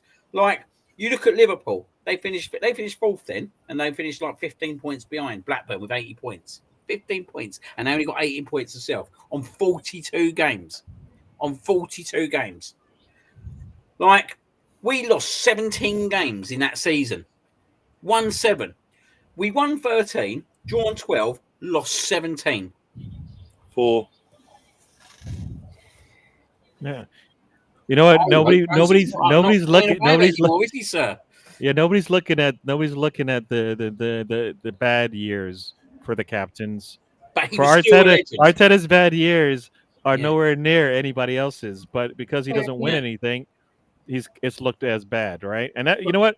He might not ever get. Did you see his celebration? Yeah. He might not ever get that trophy, but he isn't a bad manager, and sometimes you have to make that big decision. That's you need the a whole thing. team around you as well. Yeah, and that, also Arteta might have to make that decision as well. Am I taking away the armband from Erdogan for the betterment of Arsenal, or are we only going to focus on the detriment of the player? You know what I mean? And is the player going to get better because of it, or worse, or is the team going to get better for it, or worse? You know what I mean? I kind of feel like it's a lot of talk about it, but I kind of felt like we need some more leadership. Like we're doing, the leadership we have is great on the pitch, but we then always turn to one player and go, I need you to help out as well, right? I mean, it stands out in that PSG game. Of all the players that struggled in that first home match, right? You know, at the top of everybody's list was Erdogan, and he's the captain. And you're like, this is when we need to, at some point, overcome adversity. Once in a while, we need our captain to be the one to do it, right? Rice stood up, right? You know, if Gabriel was healthy, we expect him to do it, right? So I kind of felt like it comes with a little bit of, it does come with some responsibilities and some kind of, you know, you need to deliver. Right? Oh, you do, yeah, you do. And his performances were not good enough. And I'm on an assumption that Declan Rice will probably be the better captain. And let's be honest, Tony Adams had money in the bank, mate, in terms of the 89 season, 91. They won a few cups. He went and won stuff, do you know what I mean? So, and I'm not saying Tony Adams shouldn't have been the captain, because 100% he should have been the captain. He was our best captain. But do you know what? He didn't have the right squad around him at that point in the 94-95 season. Do you know what I mean? He didn't have the right players around him. Like, were you telling me Ian Selly, David Hillier were the right centre midfielders to take Arsenal forward? No disrespect to you both, by the way, if you ever see this. But let's be frankly honest, we didn't have the right players. We had the back four, we had the goalkeeper, we had Ian Wright. We floated, obviously, with Campbell, Smith, and Wright at that point. That were good goal scorers, but we didn't have the world-class players in that midfield team, you know what I mean? And we didn't have that Dennis Bergkamp up front either. But it's not always down to the captain that the reason why you don't win something. Do you know what I mean?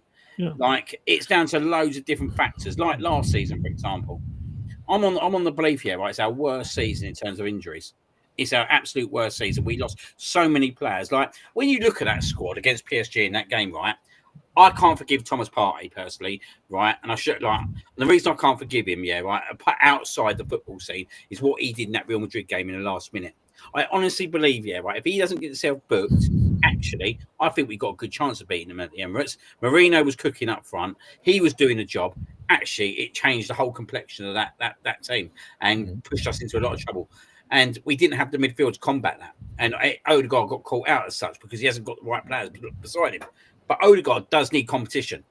Odegaard does need competition. And I think this is why we're all disappointed about Eze. Because actually, Odegaard either then steps up and goes to the next level, or the player who comes and competes with him does the job himself and goes to that next level. And who would you give the captaincy if Odegaard was not? Declan Rice all day long. Gabriel's a good shout as well. Like I love a centre back as a captain, by the way, because you know what, you're never barely going to change your centre backs. The only thing I'd say about Odegaard's position is, right, if it's not going well, they're the kind of players that you substitute in terms of positional wise, don't you? Your wingers, your number 10. They're the kind of players that you look at who are going to get subbed. You're never going to sub your centre back off. Like, you're never going to, let's be honest, if they're fit, Saliba and Gabriel are never coming off the pitch, are they? So I think Gabriel would be a shout. Even Rice, like the amount of times that Rice did not come off the pitch, he was essentially like more or less dropping back. So you had kind of more or less three center backs. I just think Declan Rice has got the experience getting over the line. I know everyone laugh, go, well, it's only the Conference League, but for the West Ham, but you know what? It doesn't matter. It doesn't matter. It actually doesn't matter what it is. You just have to cross the line at least once to show, you know, and whether he had his best game in that one, guess what? There's no doubt he helped them get there. You know what I mean? He helped them get there. Yeah. Sometimes just getting there is just, and then the rest of the team will pick you up, right?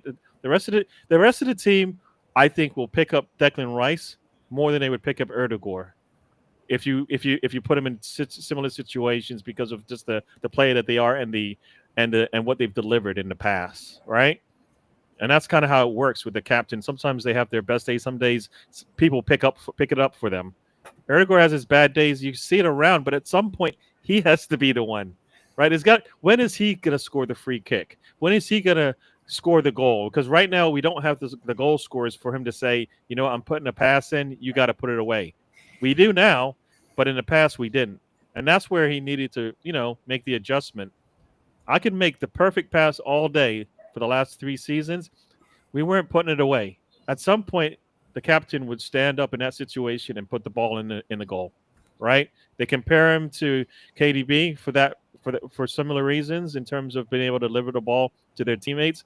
But at some point, KDB is the one that scores the only goal in the game from a free kick or from a shot in the build-up, whatever. And that's kind of the little things that you're looking for out of him that we don't get, that we can back up whatever the claim is as far as him being a good captain or not, you know?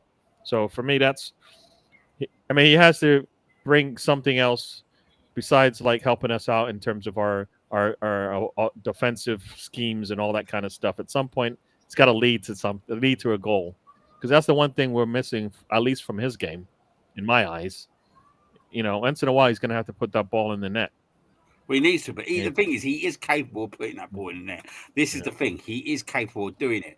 Yeah. And that season, I think 2022, 2023. I thought that was his best season by a country mile. I thought he was getting up to a level. And I just think, factors have happened. He's a lot of change probably in at home with having a baby and all that. And we don't know what happens in the background. Do you know what I mean? We don't know how households react with things. Mate, it's hard. It's hard. Do you know what I mean? And I'm not saying it's all him or whatsoever either, because it isn't. But his form was not good last year. But there were so many things not right with last year. But you know what? We still somehow managed to finish second. I don't believe any other team that had gone through what we went through last year would have finished second. That's all I'm saying. I'm not saying the second's good enough, because it's not. But we was nowhere near Liverpool's level last year, sadly. We was nowhere near. Do I think we're better than Liverpool? I actually think we are better than Liverpool when we got our first 11 out. When we got our first 11 out, mate. No. When we got our first 11 out, I haven't seen them outplay us. I don't think anybody thought we would play the way we did when we first. Remember, we played that first game against Liverpool. We take a 2-1 lead on them, right? We just need to see out the game.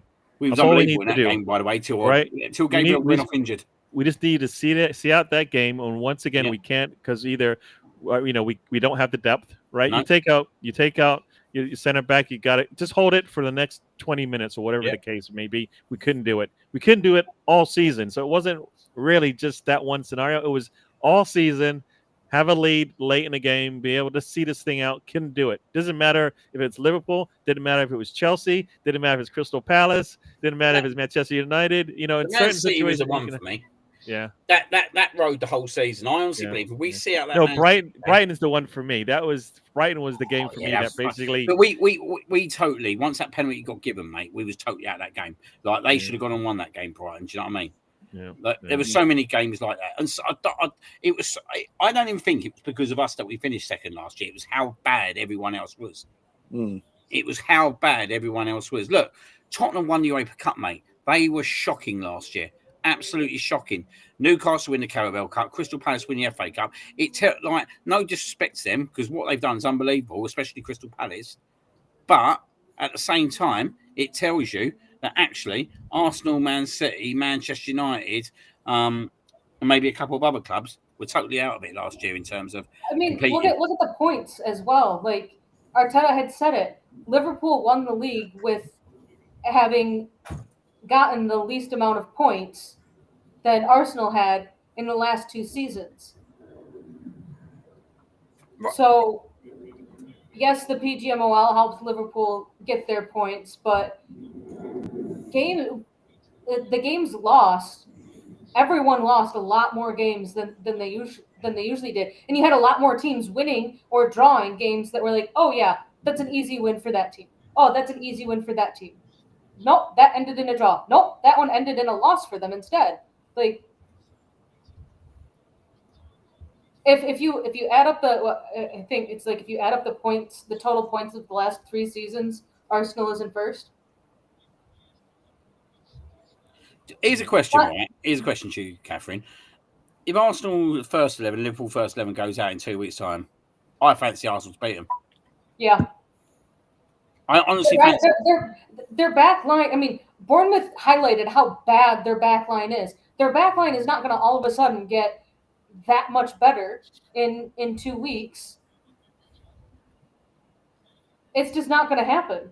And they got Newcastle next week as well, didn't they? Yeah. And they're going to be like, oh, well, Newcastle doesn't have Isak. He's suspended. Or, oh, no, we've signed him. Like, that's the one thing Arteta's done is that we're yeah. I was gonna say that's the one thing Arteta's done. We are solid defensively. It doesn't even matter. Like when we have injuries, we still are solid defensively. Here's one question for you, Gary. I want you to answer. Yeah. If we can only get one more player in this summer, who's that player that you think? Rodrigo. And do you think it's going to happen? Can you see it happening? I can see it happening. We're just going to have to pay the money. Just like for me, when we didn't want to pay the money for Ollie Watkins in January, we're going to have to just, bite our tongue or bite our lip or whatever it is and just bite and pay the money. If you're not going to get Eze, we need something bigger than that, right? Who's bigger than that? All right. People have said Lookman, right? Lookman's been around for we've had opportunities to get him. We haven't even looked there. Rodrigo, there's been a lot of chatter about that, right? Was it Rafael Leao? Another option that we've been linked to. Yeah, but there's not been as much chatter about that either, right? So, there's been enough about Rodrigo to make it seem like that's something viable to me. Is what? Is Rafael Leo AC? AC, yeah. AC. Yeah. And when he played against us, he did nothing. Offer him up. Yeah. So here's the next question, Mike. We going by Rodrigo. Yep. Do you fancy us to get that? We should be getting over the line with a trophy then, shouldn't we? Definitely. That means we have a front line of Rodrigo, Gyökeres, and Saka. Come on, please tell me. Me and you should be celebrating, shouldn't we? We should be. Yes. No arguments. No. I reckon, right, we win. I reckon we'll win the league, and we'll be arguing as we win the league. It'd be like the Jens Lehmann thing, won't it? We should have won this game as well. We should have done it undefeated. No, but you're right. If we get Rodrigo in, there's not for Arteta, there's no excuses, mate. There's no excuse. I look at this team, right? And I think I honestly look at this team now, and like Gary says, you put a Rodrigo in there, and you put Gorkres in there, and for Subamendi, come on, we'll talk about him in a minute. But you look at this, there is no excuse. If he can keep what I think the big important thing is keeping that back four fit. Mascara, whichever one of our fullbacks doesn't play, all right, we've got the depth, right? If Kyrgios stays, we got the depth, right? If they go out and get a replacement for Kyrgios because they have to let him go, like I said, it does for me. I have their talent ID defensively on the back line has been perfect, all right? No matter how much we look at it and go, this play isn't going to work, they found a way, right? Right now, Calafiori seems like the left back, right, to start the season right now, right? That's the way it's going. And if he doesn't start, then Skelly starts, and we don't feel any worse for it, right? So, like, defensively, solid. That's why I think, he's done a good job there. That same mindset has to be in our midfield and our front line, and it's not there just yet, right? Right now, I think if Max and Wary, that right there should be competition for Erdegaard, right? Who sits behind Rice, Norgard, right? Or, sorry, who's behind Zubamendi, Norgard, right? And then if they needed to, they could bring Skelly into the midfield behind Rice if they needed to, right?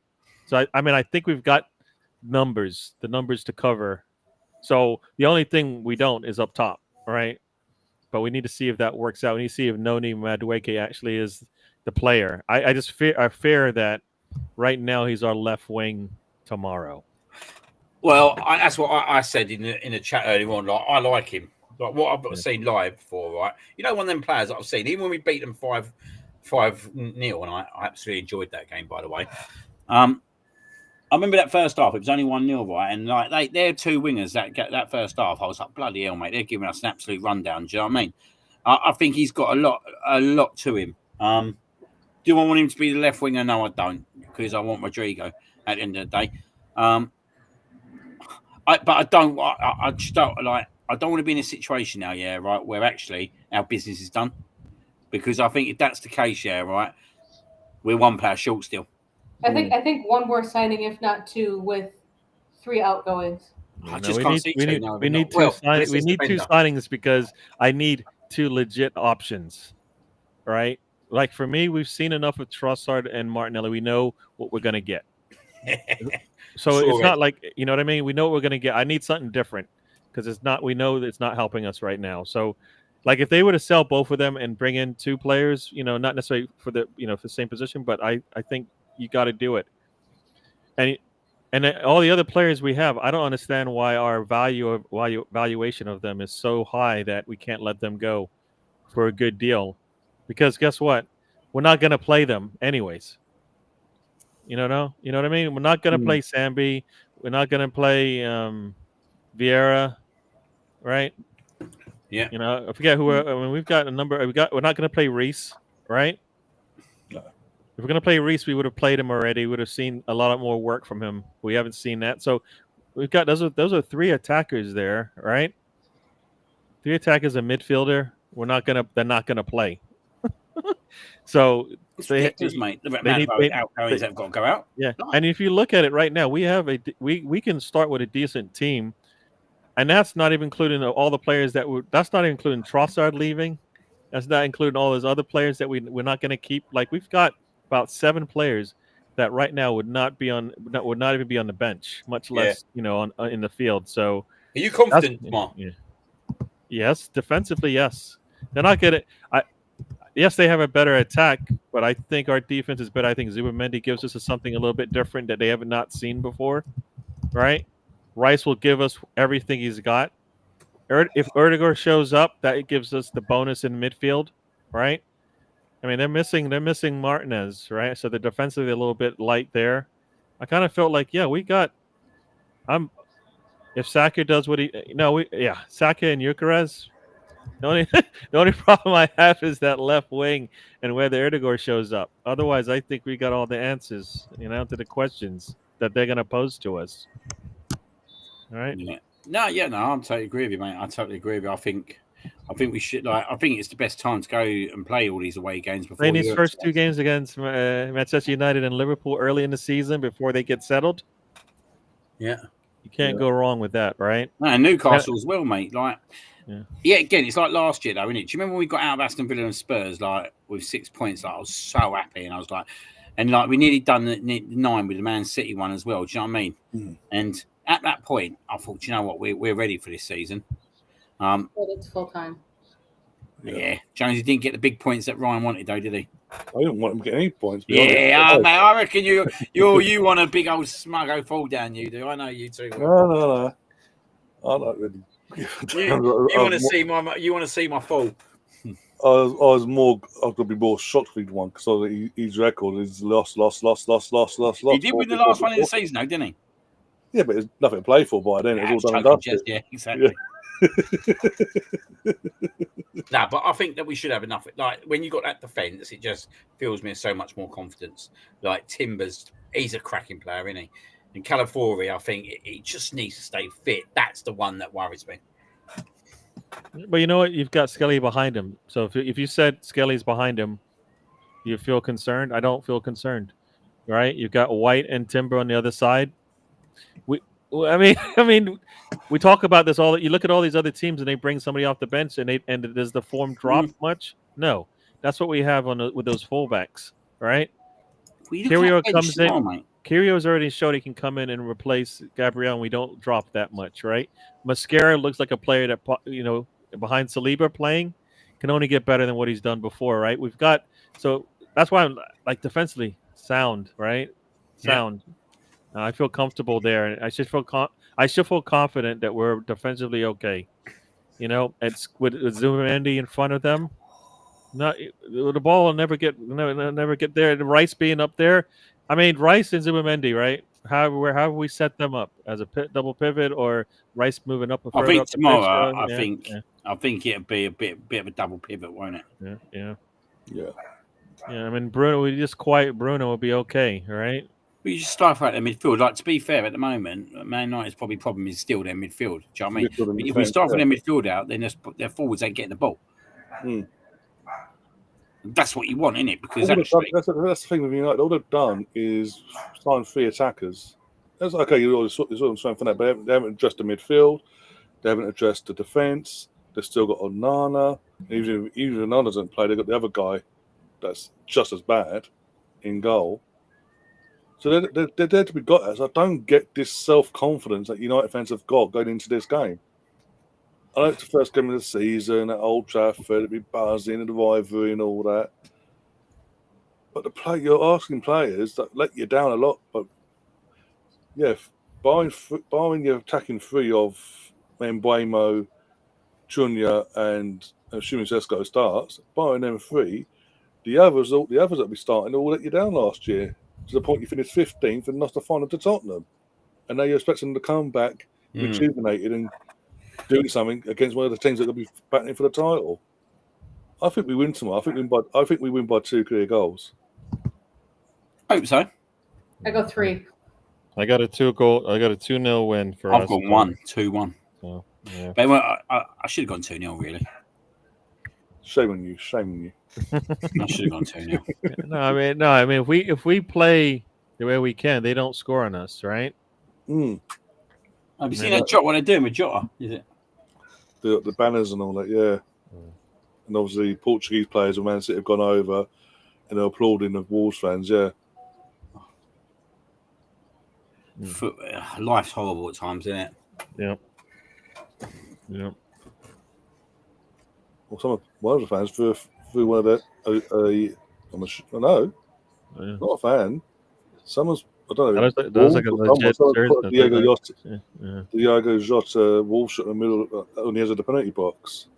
In front of the Wolves fans. Don't know who it was though. It's like how many times has he killed a team from that spot? Sorry for the words, but how many times he put a team away from from those spots? You know. Like as Wolves themselves. Okay, so Wolves players just not even picked it up and. Okay. Yeah.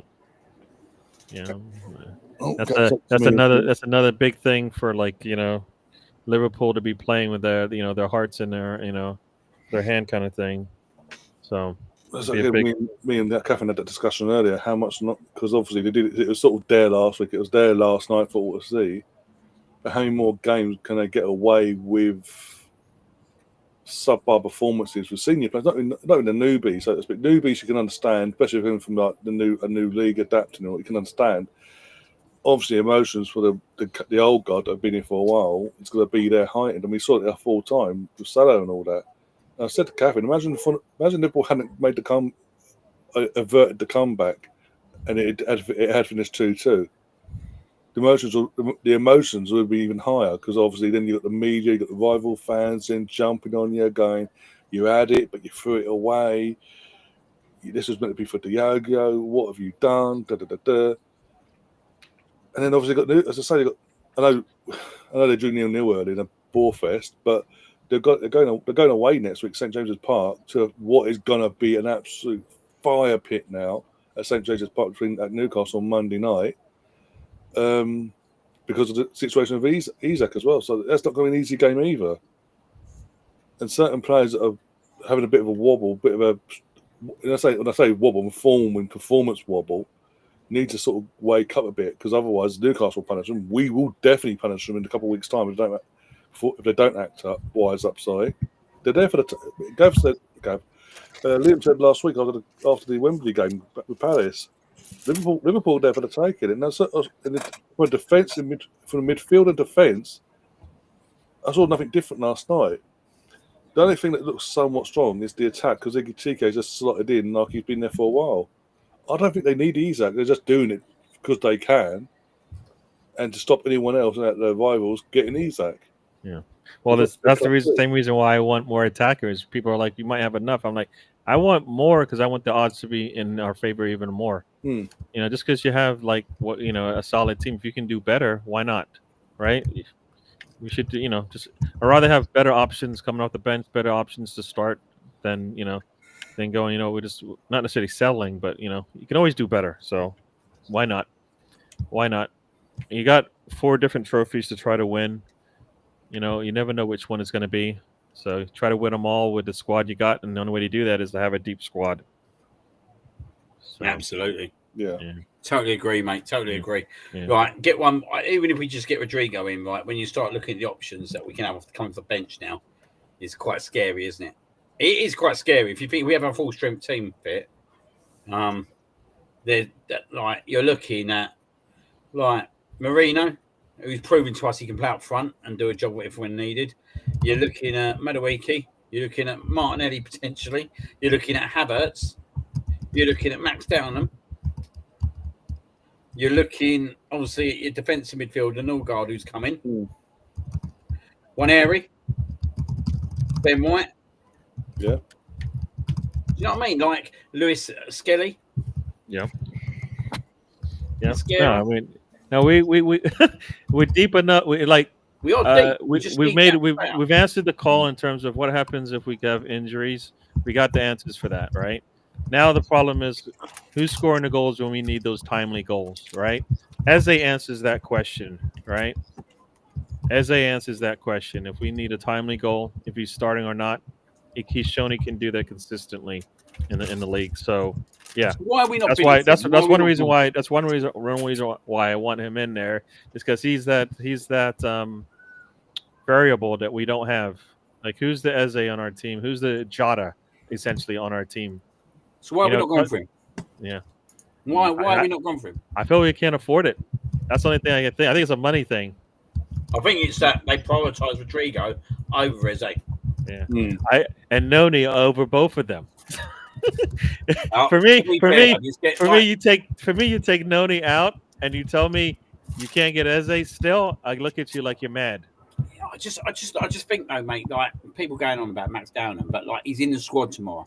Yeah, he's in the squad tomorrow, mate. So people can say, well, yeah, he's 15. He is 15, mate, and I totally get that. Like, I think I said it on the show the other week. This is a very, very strange situation, because actually, after what he's done in the summer, if you put him back down to the youth team, right, that's going to derail him.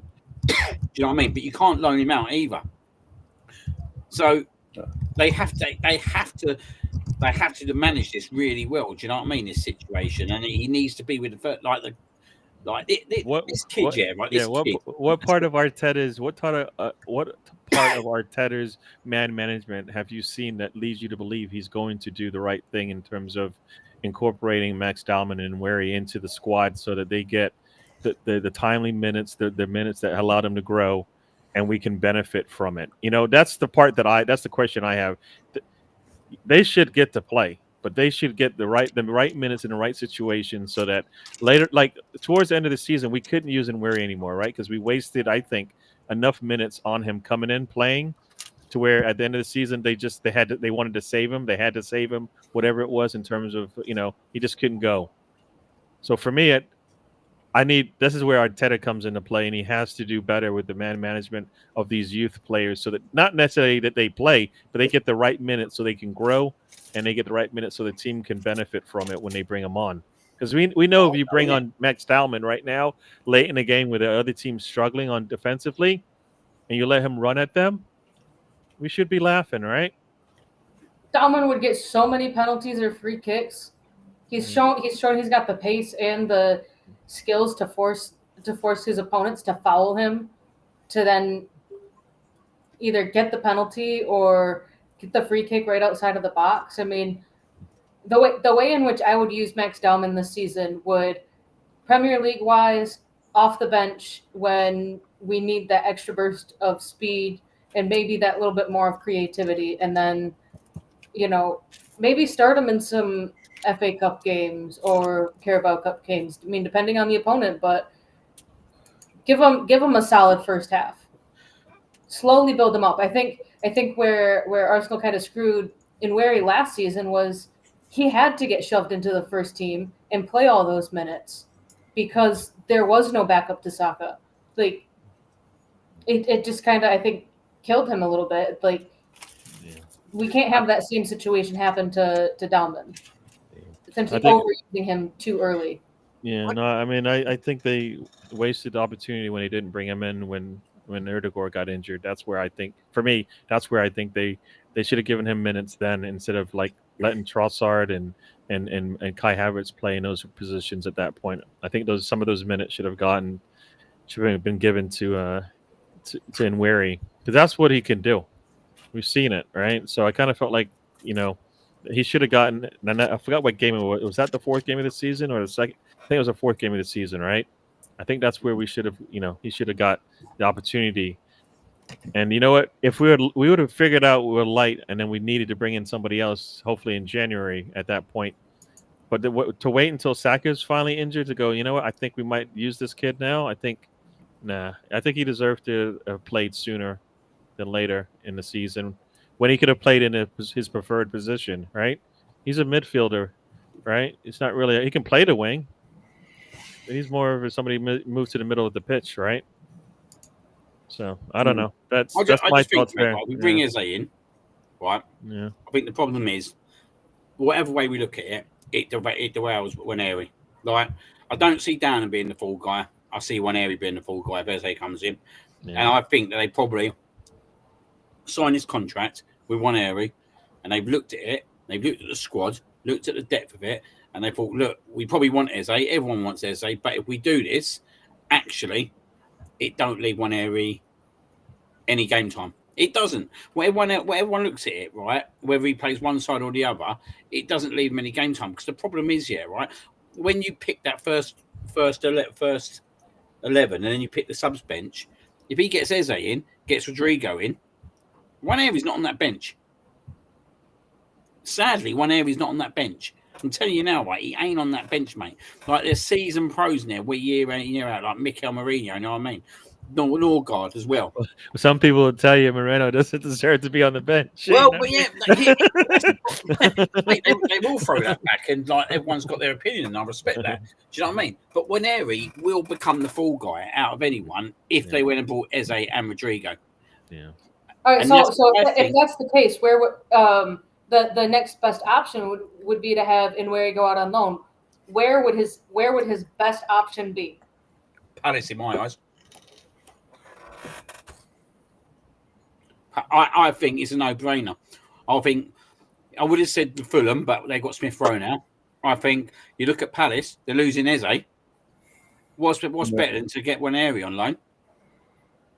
But one area I don't think is going on loan whatsoever now, because I think they're not going for Eze. But if we did go on loan, if they were losing Eze to Spurs, for example, well, we say that's why you have. If they were losing Eze to us, yeah, sorry, I got confused. If they were losing Eze to us, then essentially we could say to them, "Do you know what? Do you want one area on loan?" Give you a year's stock to sort of he gets a game, and also gives you a year to sort of organise it, get your house in order to get your full-time replacement. And I don't think that's a bad idea, personally. If you're sitting here asking me today, right, would I be happy with that? I wouldn't be disappointed. That when Harry's going out there into the Premier League, right, and playing week in week out for a decent club that's just gone and won the FA Cup and the Charity Shield, they're going to play in the Conference League, so he's going to be playing Europe every week. That for me, that would be perfect. I think but in my head is the perfect outcome. Get him out on loan, get him the experience he needs, because he's gonna be an incredible player for us. For me, that would be the outcome, and get Eze in. Yeah, and Exhibit A of why that could work is Saliba. Saliba got 2 years to work on his craft. Right, came in starter, done. Exactly, and whether he comes in as a starter or not, it doesn't matter, because Dalman might take his spot anyways, and that could happen regardless of whatever you do with Nweri in terms of who might be the starter if they're competing for the same spot, right? It doesn't matter at that point. You just have two quality players, and now you decide whether you're going to keep one or both, right? And if you sell, like, it's not what I want, but it's what might happen, because we might just not have a space for him, even if he comes back a proper player, right? And he'll be worth a lot more to us, and he'll be better. And if we can hold on to him because we make another move somewhere else, even better. So I kind of felt like, I haven't even thought like that, but I definitely want Eze. Like I said, you like that thought process, though, don't you? But if that's a thought process, it makes sense, because we've seen it work. We just haven't seen it enough. Like, there's been other times when we probably could have done that. I didn't look at loaning him out there for 2 years. Do you know what I mean? Yeah. Say for example, right, Eze come in, right, and we won the league, right, when Harry's still not going to come back and get into the team. Loan him out for another year with them again, right? Get him 2 years experience in the Premier League, then bang, he's in here. Eze by that point is 29, 30. What's one Harry? 20 years old. Like, for me, Mikel Arteta hasn't got the time now to throw these youngsters in. Like, do you know what I mean? He hasn't got the problem when you have a youngster, and we've seen it with Skelly, right? And I've said earlier on, he's fantastic, but he's going to cost you points because he's inexperienced. And then when you got Raya playing, I know he didn't lose the points, but he lost us the game. When Raya plays that fucking ball to him against Tottenham in the friendlies, right? That's the kind of inexperienced moments he's got. Yes, it was a foul, but at the end of the day, Raya shouldn't have played him into that.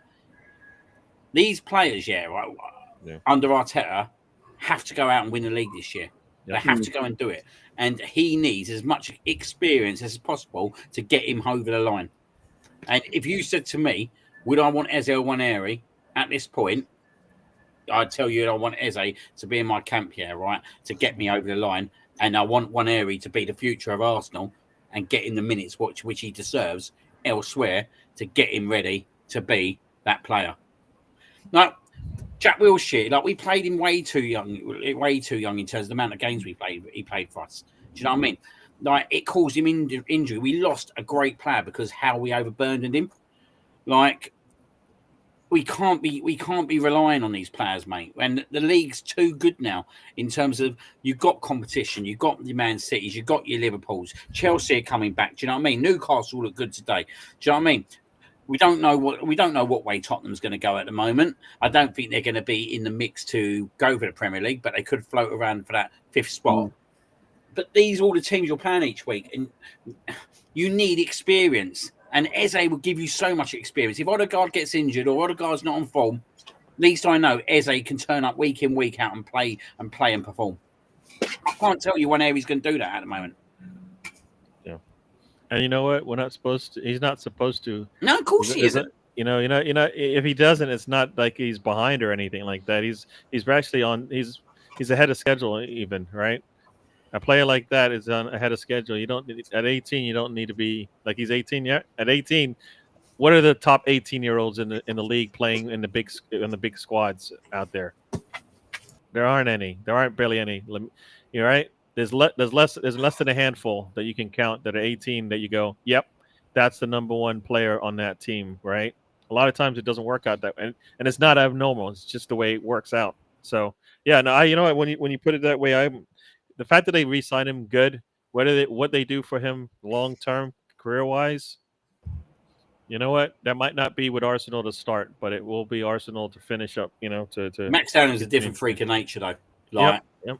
Like this player can't go. Like this player is a different freak. I've seen enough, mate, already to think, wow. Think of what Barca did to Yamal. They brought him in. Yeah. Like as soon as they legally could, they brought him in. And then it was like, oh, he's the next Messi. Well, Arsenal have their own. Yeah. But you don't do what he does, yeah.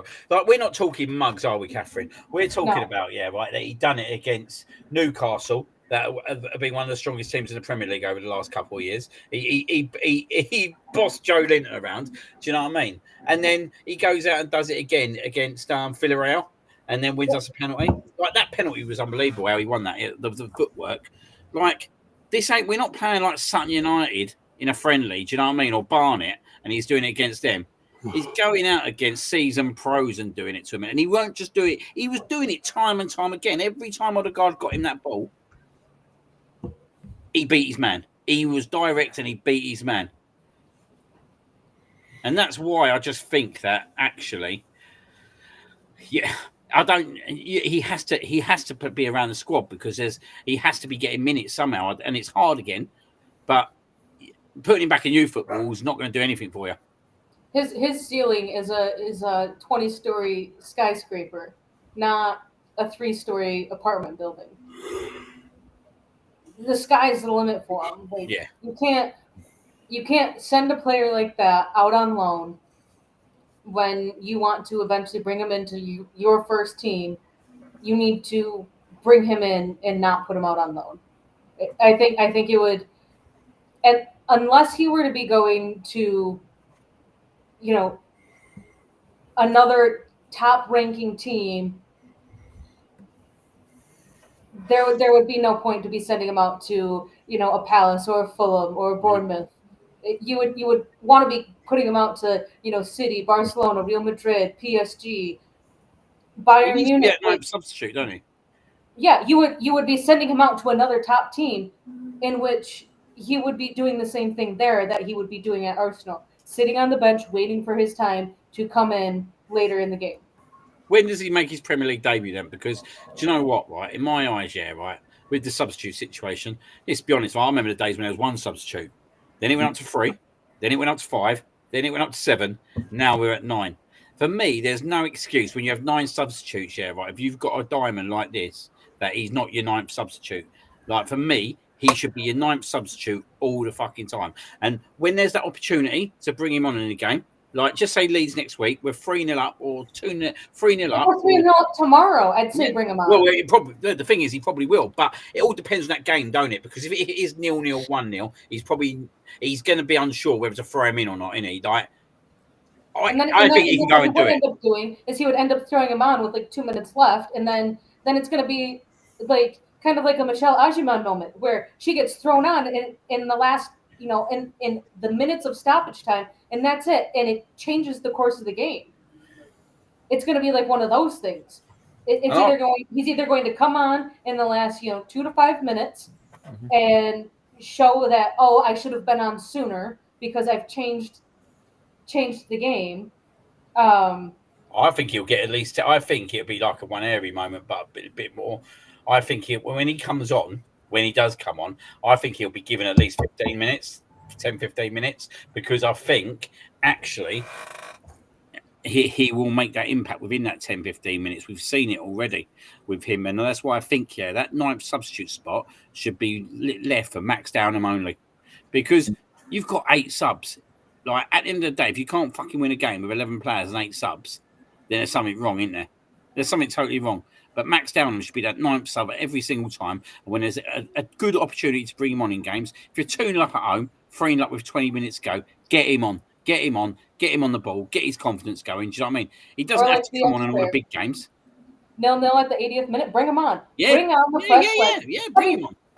What did he do against Newcastle and Villarreal? he showed that I should have been on the pitch sooner. I am fighting for the ball more. I've got the fresher legs. Like he has the fresh legs and the pace to beat those that are on the back line that are on dead legs. Are you telling me that he would not? He doesn't have the height or the body mass to be bodying Harry Maguire, but you can't tell me that he would not be beating him out, or even Delit. Like he would be beating him out. Easy as that. So here's the thing, yeah, right? Your sixth, your seventh, eighth, and ninth spot, yeah, right, is basically covered by one Airy, Skelly, and Downham. Yeah, seventh, eighth, ninth. So you've got 1 to 6, yeah, right, to be able to put out your better players. Do you know what I mean? You're looking at Kepa as 1. You're looking at Ben White as 2. You're looking at another centre back as 3 in you. Like I reckon Scar is going to be 3. Then you're looking at Norgard 4. Kai Havertz is going to be in there 5. Madawaki's going to be in there 6. Moreno is one of the players that's not going to be able to be on. Well, this is what I'm saying, mate. Like even then, like if I've said that right now, there's not a Meco Moreno in there, and I've not included either Rodrigo signing. That's what I'm saying, mate. There's 2 positions, 2 players still that we've not even mentioned. Yep. And that's another centre back as well. Yeah, someone has said that Max Dahman and Ethan Nwaneri are the reason that we aren't pursuing Eze anymore. This is the reality, and we will have to make peace with it. We'll have to back these boys because the club have clearly decided that they are ready. That's what I said earlier on in the group chat. Like in my eyes, yeah, right. They've decided to go down the road of actually instead of buying Eze, we're gonna go with Max Downham and Nwaneri because actually, if we bring Eze in, it definitely derails Nwaneri. It definitely, unless you're going to loan out Nwaneri, which it doesn't look like. He's the one. He's going to be the fall guy. But if we get Rodrigo in, there's not even a guarantee that still that Nwaneri and Downham would be on the bench. They should be on the bench. Yeah. But that squad, when fully fit, is a strong squad. Yep. No, for me, if Eze's not on there because you signed those 2 young, you're going to keep those 2 young players, then they have to play. If not, then you're kind of like you're wasting your opportunity here, all right? Like Nwaneri needs to if we need to score a goal and when Nweri's on the bench, he's the first one off. It's a big season for Nwaneri, mate. For me, the same way that we saw at the beginning of the season, right? Every time he came on, what was his first touch? It was a shot, right? And then a few games later, after doing that, his first touch was chasing back and recovering the ball. So I believe he's got it in him. So if that's what you're looking for, the ball's at his feet and he's within shooting range. The ball's gone, right? That's the one thing he's got. I don't know about which one has the better ball at their feet shot gone technique. Be it Dahman or Nwaneri, but they're definitely better than most of what we have on the squad. Right, that ball comes out, the shot's gone, and you're like, the guy's all over him. It doesn't matter. Yeah. It doesn't matter. So that's what we need. Yeah. That's what we need from them. As long as it's like I said, this comes down to the way that we utilize them. If Arteta does a good job with the player management and gets them in to games and gets them in situations, if you're up 2-0, you bring them on. You're expecting another goal to go in because they got other teams going to be chasing, right? And you know what? So you might go up 3, and that's that'll be the difference in how we play out these games, right? You're struggling to get that second goal to go up 2. You bring on one of your attackers, and next thing you know, you got that. Now you've opened up the game a little bit because they're So I just think, mate, that what Downham's done in the summer has just changed the whole complexion of probably where they wanted to go. And I know they say about of his 15 score and all that, and probably he won't be around in maybe some of the Champions League games and all that. But actually, I think what he's done has just made people think, do you know what? We ain't got, love that. You can't tell me that he's not starting after this. I swear, every time that Arsenal's like, hey, match day is, or match day -1, here's our picture. Whoever is on that picture is going to be starting. Unless he gets a pre-match injury. He's a key piece this year, that guy. Well, you got to think from set pieces, right? Like we got Calafiori, Saliba, and Gabriel, causing hassle. Even if you get Maresca on there, Maresca's got more height than them too, or is just as much. Who? The new center back. Yeah, well, mate, he's massive. Yeah. Can you imagine the Brazilian center back that we were rumored with being interested in? I think the dude's like 7 feet tall. Yeah, I think 6'6". Like, I think was 6'6" was the height. We just calling anybody we got. Yeah. I don't know. I think it was like. Yeah. No, I saw something 6'6" was the height of somebody we were looking at. I don't know. The dude looked absolutely massive, and maybe it was because like the person standing next to him was like a 12-year-old. Yeah. But I honestly think that if Calafiore can stay fit this entire season and have his minutes be managed, then it's going to change our entire back line, because nothing against Lewis Skelly. He's not a left back. He was forced into playing that position. He's a midfielder. Yep. And I think he's the type of midfielder that he wanted Zinchenko to be. Like, Arteta had wanted to make Zinchenko be kind of that Xhaka-esque midfielder. It didn't really work out. Zinchenko didn't play the season after he left, but after Xhaka had left. But I think Miles Lewis-Skelly actually has the ability to kind of be that and grow into it. I think he did a great job playing there last season with all of the injuries that we had in that back line. But I mean, you could even tell, like, when he was playing for England, like, he wants to drift into that midfield. He wants to be more on that midfield side. It's not a bad thing that you have a player that can play in the back line and in the midfield. Yeah.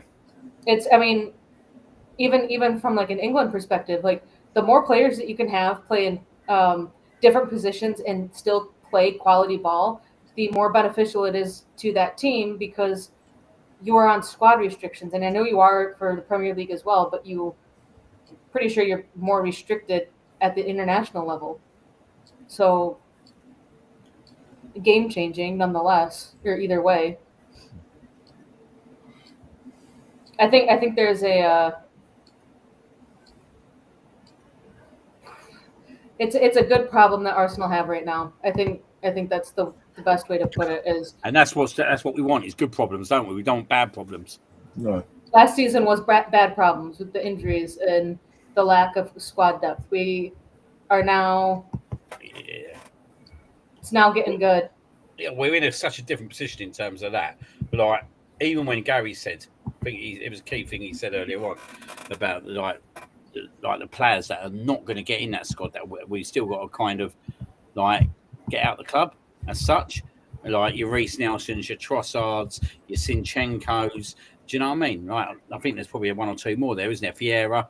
And when you start looking at it like that, you think actually there is a good bit of money there to kind of come back in.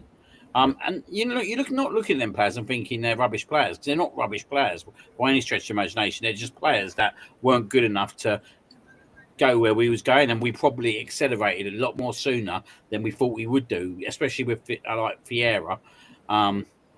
And I think Trossard was more of a signing because we needed it at the time. And Sinchenko's he's another one, isn't he? He's just been overpassed. Like, for me, Sinchenko's not good enough. I personally don't really rate him. He's good on the ball. He's good at inverting, but defensively, he's horrific. Do you know what I mean? He's horrific. But when you start looking, actually, we're going to make some decent money out. We should make some decent money out of these four players. Yep. Well, here's the list of players: Trossard, Jesus, Kiwior, Zinchenko, Vieira, Setford, Hine, Lakanga, Nelson are players that possibly won't get much time in the first team. Hine is still here. Jesus Christ, where have I been? Here's the one for you guys, though, right? I had a bit of a doodah. We went doodah. Me and George had a bit of a disagreement about Jesus. Like, actually, I wouldn't be disappointed if Jesus was still here come September, because actually he will be here. He will be here. Good. If we could get a month or two out of him.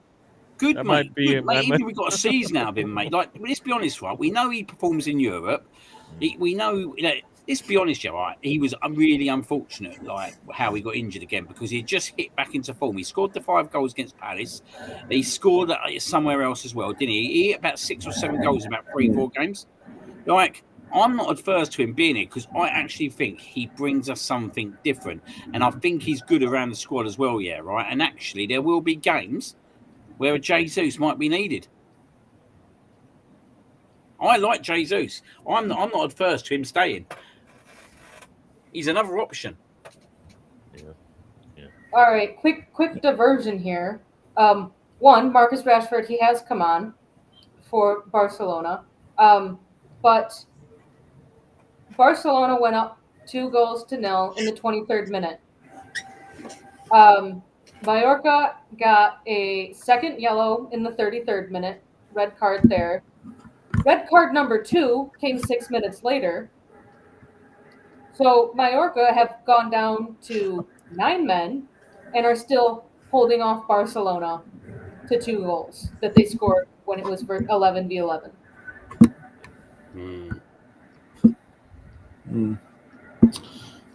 Gav, I've advised Eze or no Eze tomorrow. I'd worry about your own team against Palace, my friend.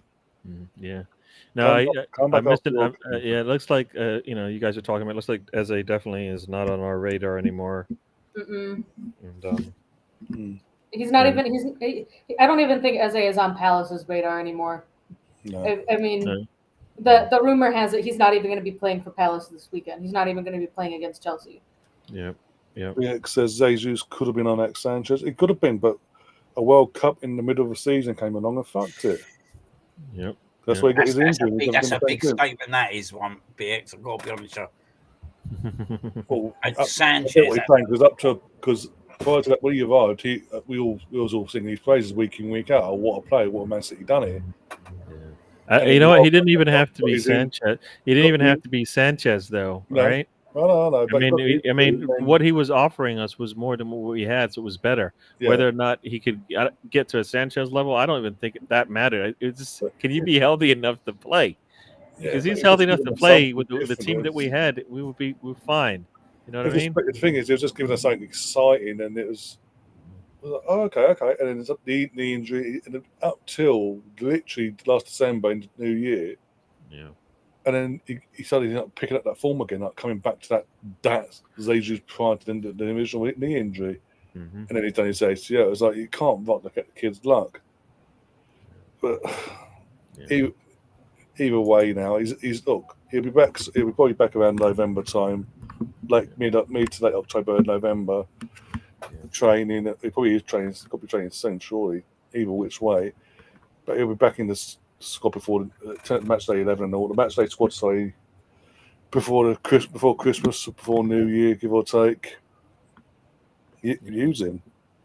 Put it rolling in the season. It could be a situation where we need that depth of a player, like in terms of experience, especially if we are in a title race at that point, and we really do push on this year. Take it all the way to the bitter end. We're going to need players like him to hopefully push us over the line in the running. The running's got about the last 10 games of the season. If we are in the title race at that point, most of them games are winnable games. We win all them games. You never know. You have to wait and see, obviously, but we just got to keep plugging away. We've got to. And it's starting for tomorrow. Yep. Looks like set the benchmarker straight away. Liverpool won yesterday. Man City won tonight. Set the bench. Fuck Chelsea. I don't care about Chelsea in terms of they ain't going to be in the long run in the title race this season. We need to set a benchmark and say we're going to be there as well, and keep going. Basically, win tomorrow, beat Leeds next week, knowing Man City got Tottenham. Tottenham team, no matter who the manager is, Tottenham team to be a bogey team at the Etihad.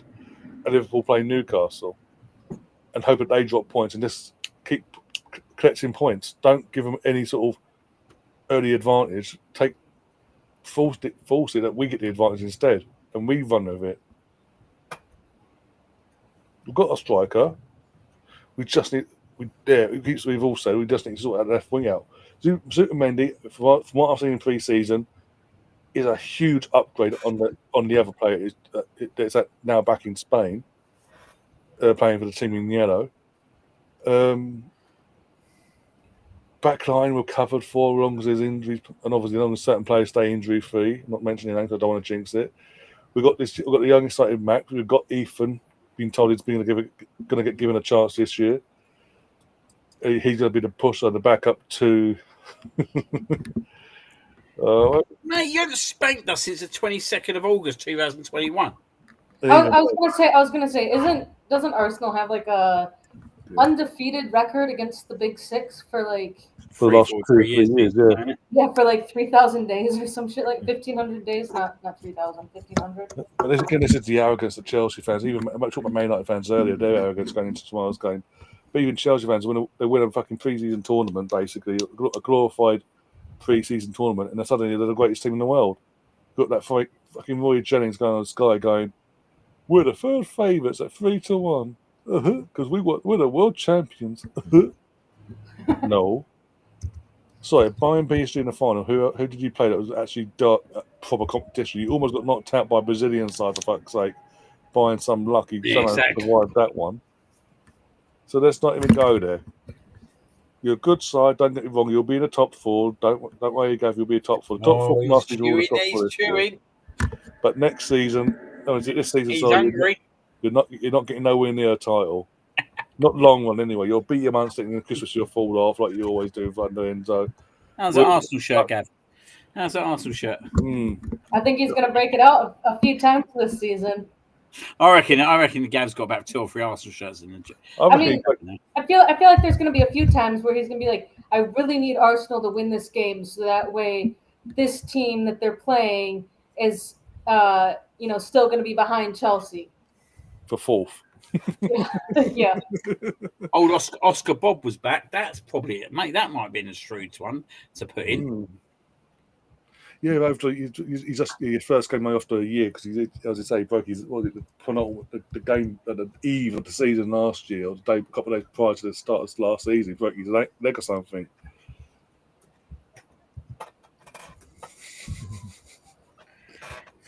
Pretty much, yeah.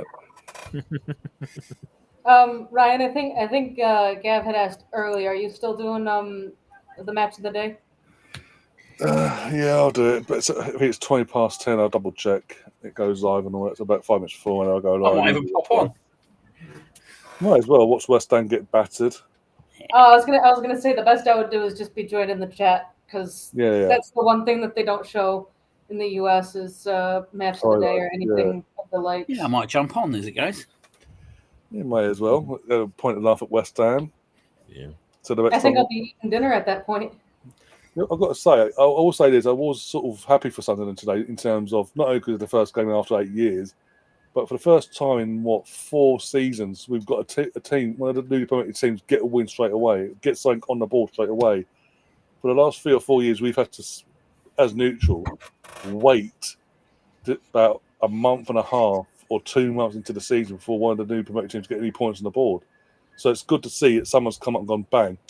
And one of our own, ex-academy defender, old Dan Ballard, scoring the second goal for Sunderland today. Ooh. I can honestly, so far from what I've seen, I can see Burnley going straight back down.